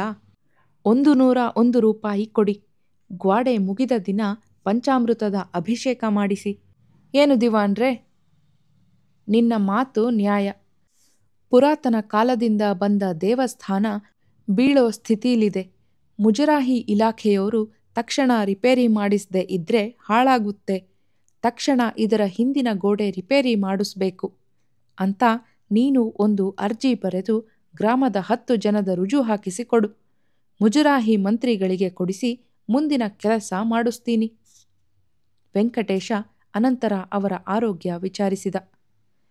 ನೀವು ಬಹಳ ಕೆಲಸ ಮಾಡ್ತೀರಿ, ಇನ್ನು ಮೇಲೆ ಆರೋಗ್ಯ ಚೆನ್ನಾಗಿ ನೋಡ್ಕೋಬೇಕು ಎಂದ. ಹೊರಡುವಾಗ ತಾನಾಗಿಯೇ ಒಂದು ಸೂಚನೆ ಕೊಟ್ಟ. ಎಂಥೆಂಥವರೋ ಕ್ಯಾಬಿನೆಟ್ ಮಿನಿಸ್ಟರ್ ಆಗಿದ್ದಾರೆ. ನಿಮ್ಮನ್ನ ಉಪಮಂತ್ರಿಗಳಾಗಿಟ್ಟಿರೋದು ನಮ್ಮ ಡಿಸ್ಟ್ರಿಕ್ಟಿಗೆ ಅಪಮಾನ. ಮುಂದಿನ ಸಲ ಅಸೆಂಬ್ಲಿ ಸೇರುವುದರೊಳಗೆ ನಿಮಗೆ ಬಡ್ತಿ ಕೊಡಬೇಕು ಅಂತ ಒತ್ತಾಯ ಮಾಡಬೇಕು. ಈ ಮಾತನ್ನು ಕೇಳಿ ಅವರಿಗೆ ಸಂತೋಷವಾಯಿತು. ನಾನು ಹೋಗ್ತೀನಮ್ಮ, ಇನ್ನೂ ಸ್ನಾನನೂ ಮಾಡಿಲ್ಲ ಎಂದು ಅವನು ಹೋದ ಮೇಲೆ ಮಂತ್ರಿಗಳಿಗೆ ಅವನ ಮಾತಿನ ಒಳ ಅರ್ಥವಾಯಿತು. ಹ್ಯಾಂಗ್ ಬುಡಿಸಿ ಅರ್ಥ ಮಾಡ್ಕೊಂಡವನೇ ಸೂಳೆ ಮಗ, ಇವನ ಬುಡ್ಡೆಯಲ್ಲಿ ಪಾದರಸದ ಮೆದುಳೈತೆ ಎಂದುಕೊಂಡರು. ಮದುವೆಯ ನಂತರದ ಸನ್ನಿವೇಶ. ಮದುವೆ ಅದ್ಧೂರಿಯಾಗಿ ನಡೆಯಿತು. ತಿರುಮಲಾಪುರದ ಮತ್ತು ಸುತ್ತಮುತ್ತಲಿನ 20 ಮೋಟಾರು ಭರ್ತಿ ಜನ ಹೋಗಿತ್ತು. ಬೆಂಗಳೂರಿನ ಮಂತ್ರಿಗಳ ಕಾರುಗಳೆಲ್ಲ ಮಂಡ್ಯದ ರಸ್ತೆಯಲ್ಲಿ ಓಡಿ ಹಿಂತಿರುಗಿದವು. ಅಸೆಂಬ್ಲಿ ಮೆಂಬರುಗಳಲ್ಲಿ ಬಹುಭಾಗ ಸ್ವತಃ ಬಂದು ವಧೂವರರನ್ನು ಆಶೀರ್ವದಿಸಿದರು. ಮುಖ್ಯಮಂತ್ರಿಗಳು ವಧೂವರರನ್ನು ಆಶೀರ್ವದಿಸುತ್ತಿರುವ ದೊಡ್ಡ ಚಿತ್ರವು ಮರುದಿನ ಪತ್ರಿಕೆಗಳಲ್ಲಿ ಪ್ರಕಟವಾಯಿತು. ತಿರುಮಲಾಪುರದಲ್ಲಿ ಸಮಸ್ತ ಜಾತಿಗೂ ಸುಗ್ರಾಸ ಭೋಜನ ನಡೆಯಿತು. ಆದರೆ 2 ತಪ್ಪುಗಳಾದವು. ಉಡುಪಿಯ ಕೃಷ್ಣ ಭಟ್ಟನು ದೇವಸ್ಥಾನದ ಹಿಂಭಾಗದ ಮಂಟಪದಲ್ಲಿ ಮಾಡಿಸಿದ ಅಡುಗೆಯನ್ನು ಉಣ್ಣಲು ಊರಿನ ಮುಪ್ಪಿನ ಬ್ರಾಹ್ಮಣತಿಯರು ಹೋಗಲಿಲ್ಲ. ಇದಕ್ಕೆ ಬ್ರಾಹ್ಮಣರು ತಮ್ಮಲ್ಲಿಯೇ ಬೈದುಕೊಂಡರೆ ವಿನಾ ಗಟ್ಟಿಯಾಗಿ ಜಗಳ ಮಾಡಲಿಲ್ಲ. ರೈತ ಬಾಂಧವರಿಗೆ ಮಾಡಿದುದರಲ್ಲಿಯೇ ಒಂದು ಭಾಗವನ್ನು ಅನಂತರ ಹರಿಜನರಿಗೆ ಕೊಟ್ಟು ಕಳಿಸಬಹುದೆಂದು ವಹಿವಾಟುದಾರರು ಹೇಳಿದರು. ಅವರು ಉಂಡ ಮೇಲೆ ತಾವು ಉಣ್ಣುವುದಿಲ್ಲವೆಂದು ಕೆಲವು ಮುಂದುವರಿದ ಹರಿಜನರು ಹೆದರಿಸಿದರು. ಆದರೆ ಮಾಡಿದುದರಲ್ಲಿ ಮೊದಲೇ ಅವರಿಗೆ ತೆಗೆದುಕೊಟ್ಟರೆ ಇಡೀ ರೈತವರ್ಗ ದೊಂಬಿ ಮಾಡುತ್ತದೆಂಬುದು ವಹಿವಾಟುದಾರರಿಗೆ ಗೊತ್ತು. ಆದುದರಿಂದಲೇ ಹರಿಜನರಿಗೆ ಪ್ರತ್ಯೇಕ ಮಾಡುವುದೆಂದು ನಿರ್ಣಯಿಸಿ ಅದರ ಜವಾಬ್ದಾರಿಯನ್ನು ಬೆಟ್ಟಯ್ಯನವರಿಗೆ ವಹಿಸಿದರು. ಬೆಟ್ಟಯ್ಯನವರ ಮನೆಯ ಮುಂದೆ ಸೋಗೆಯ ತಡಿಕೆ ಕಟ್ಟಿ ಅನ್ನ, ಎಸರು, ಮುದ್ದೆ, ತಾಳದ ಪರಮಾನ್ನಗಳನ್ನು ಕೊಳದಪ್ಪಲೆಗಳ ಭರ್ತಿ ಮಾಡಿಸಿದರು. ಮಧ್ಯಾಹ್ನ ಊಟದ ಹೊತ್ತಿಗೆ ಒಂದು ಗಲಾಟೆ ಎದ್ದಿತು. ಬೆಟ್ಟಯ್ಯನವರು ಮಾದಿಗರು. ಅವರು ತಮಗಿಂತ ಅಂತಸ್ತಿನಲ್ಲಿ ಜಾತಿಯಲ್ಲಿ ಕೀಳು. ಅವರಲ್ಲಿ ತಾವು ಉಣ್ಣುವುದಿಲ್ಲವೆಂದು ಅವರ ಪಕ್ಕದ ಕೇರಿಯ ಹೊಲೆಯರು ಜಗಳ ತೆಗೆದರು. ತಮ್ಮನ್ನು ಕೀಳರಲ್ಲಿ ಕೀಳೆಂದು ಹೊಲೆಯರು ಭಾವಿಸುವುದು ಬೆಟ್ಟಯ್ಯನವರಿಗೆ ತಿಳಿಯದ ಸಂಗತಿಯಲ್ಲ. ಆದರೆ ಗಾಂಧಿಯ ಆಶ್ರಮದಲ್ಲಿದ್ದು ಬಂದ ಸುಧಾರಣಾ ಮನಸ್ಸು ಒಂದು. ಅಲ್ಲದೆ ಎಲ್ಲರಿಗೂ ಹರಿಜನರೆಂಬ ಗೌರವದ ಹೆಸರು ಕೊಡಿಸಿ ಮಂಗಳೂರು ಹೆಂಚು ಹೊದೆಸಿದ ಮನೆ, ದರಖಾಸ್ತಿನಲ್ಲಿ ಜಮೀನು, ಅದನ್ನು ಆಬಾದು ಮಾಡಲು ಸರ್ಕಾರದಿಂದ ಸಹಾಯಗಳನ್ನೆಲ್ಲ ಕೊಡಿಸಿ ಇಡೀ ಹರಿಜನ ವರ್ಗಕ್ಕೆ ನಾಯಕರಾಗಿ ಅಸೆಂಬ್ಲಿಯ ಮೆಂಬರಾಗಿರುವ ತಾವು ಮಾಡಿಸಿದರೂ ಉಣ್ಣುವುದಿಲ್ಲವೆನ್ನುತ್ತಾರೆಂದು ಅವರು ನಿರೀಕ್ಷಿಸಿರಲಿಲ್ಲ. ಬೆಟ್ಟಯ್ಯನವರ ಜಾತಿಯನ್ನು ಎಡಗೈ ಎಂದೂ ತಮ್ಮನ್ನು ಬಲಗೈ ಎಂದೂ ಹೊಲೆಯರು ಕರೆದುಕೊಳ್ಳುತ್ತಿದ್ದರು. ಅವರ ಪೈಕಿಯ ಮುಖಂಡ ಕೋಣಿಗಯ್ಯ ಬಂದು ಬೆಟ್ಟಯ್ಯನವರ ಮುಖದ ಮುಂದೆಯೇ, ಬಲಗೈ ಉಣ್ಣಾಕೆ ಎಡಗೈ ತಿಕಾ ತೊಕ್ಕಣಕ್ಕೆ ದೇವ್ರು ಮಾಡವ್ನೆ, ಎಡಗೈ ಮುಟ್ಟಿದ್ದ ಬಲಗೈ ತಿಂತೈತೇನ್ಲೇ ಎಂದು ಹೊರಟು ಹೋದ. ಉಳಿದವರು ಅವನನ್ನು ಅನುಸರಿಸಿದರು. ಹೀಗೆ ಅಂದು ಹೋಗುವುದಕ್ಕೆಂದೇ ಅವರು ಮಾತನಾಡಿಕೊಂಡು ಬಂದಿದ್ದರು. ಎಡಗೈಯವರೇನೂ ಸುಮ್ಮನಿರಲಿಲ್ಲ. ಅಡುಗೆ ಮಾಡುತ್ತಿದ್ದ ಸಟ್ಟುಗ ಉರಿದು ಉಳಿದಿದ್ದ ಸೌದೆ ಹೊಳಕೆಗಳನ್ನು ಕೈಗೆ ತೆಗೆದುಕೊಂಡು ನುಗ್ಗಿದರು. ಆ ದಿನ ಜಗಳವಾಗಿದ್ದರೆ ಮೊದಲು ಬಲಗೈಯವರ ಹೆಂಚಿನ ಮನೆಗಳೆಲ್ಲ ಸುಟ್ಟು ಹೋಗುತ್ತಿದ್ದವು. ಅನಂತರ ಎಡಗೈಯವರದಕ್ಕೂ ಬೆಂಕಿ ಬೀಳುತ್ತಿತ್ತು. 4 ಹೆಣಗಳೂ ಉರುಳುತ್ತಿದ್ದವು. ಆದರೆ ಬೆಟ್ಟಯ್ಯನವರು ತಮ್ಮ ಕಡೆಯವರನ್ನು ತಡೆದರು. ಇನ್ನೊಬ್ಬರು ಬೈದರೂ ತಾವು ಸಿಟ್ಟು ಮಾಡಿಕೊಳ್ಳಕೂಡದೆಂಬುದನ್ನು ಅವರು ಯಾವ ಕ್ಷಣದಲ್ಲೂ ಮರೆಯುತ್ತಿರಲಿಲ್ಲ. ಊಟ ಮಾಡದೆ ಹೋದವರಿಗೆ ಬೇರೆ ಅಡುಗೆ ಸಾಮಾನು ಕಳಿಸುವಂತೆ ಹೇಳಲು ಊರ ಕಡೆಗೆ ನಡೆದರು. ಬ್ರಾಹ್ಮಣರ ಪೈಕಿ ಕೆಲವರು ಬಸ್ಸಿನಲ್ಲಿ ಕೂತು ಮಂಡ್ಯಕ್ಕೆ ಹೋಗಿ ಬಂದರು. ಮಂಡ್ಯದ ಬ್ರಾಹ್ಮಣರ ಅಡುಗೆ ತಿಮ್ಲಾಪುರದ ಹೋಟೆಲು ಕೃಷ್ಣಭಟ್ಟನ ಪಾಕಕ್ಕಿಂತ ಚೆನ್ನಾಗಿತ್ತಂತೆ. ಬೆಲ್ಲವನ್ನು ತಾಕಿಸದೆ ಅಷ್ಟು ಜನರಿಗೂ ಮಂಡ್ಯದ ಗೌಡರು ಸಕ್ಕರೆಯ ಪಾಯಸವನ್ನೇ ಮಾಡಿಸಿದ್ದರಂತೆ.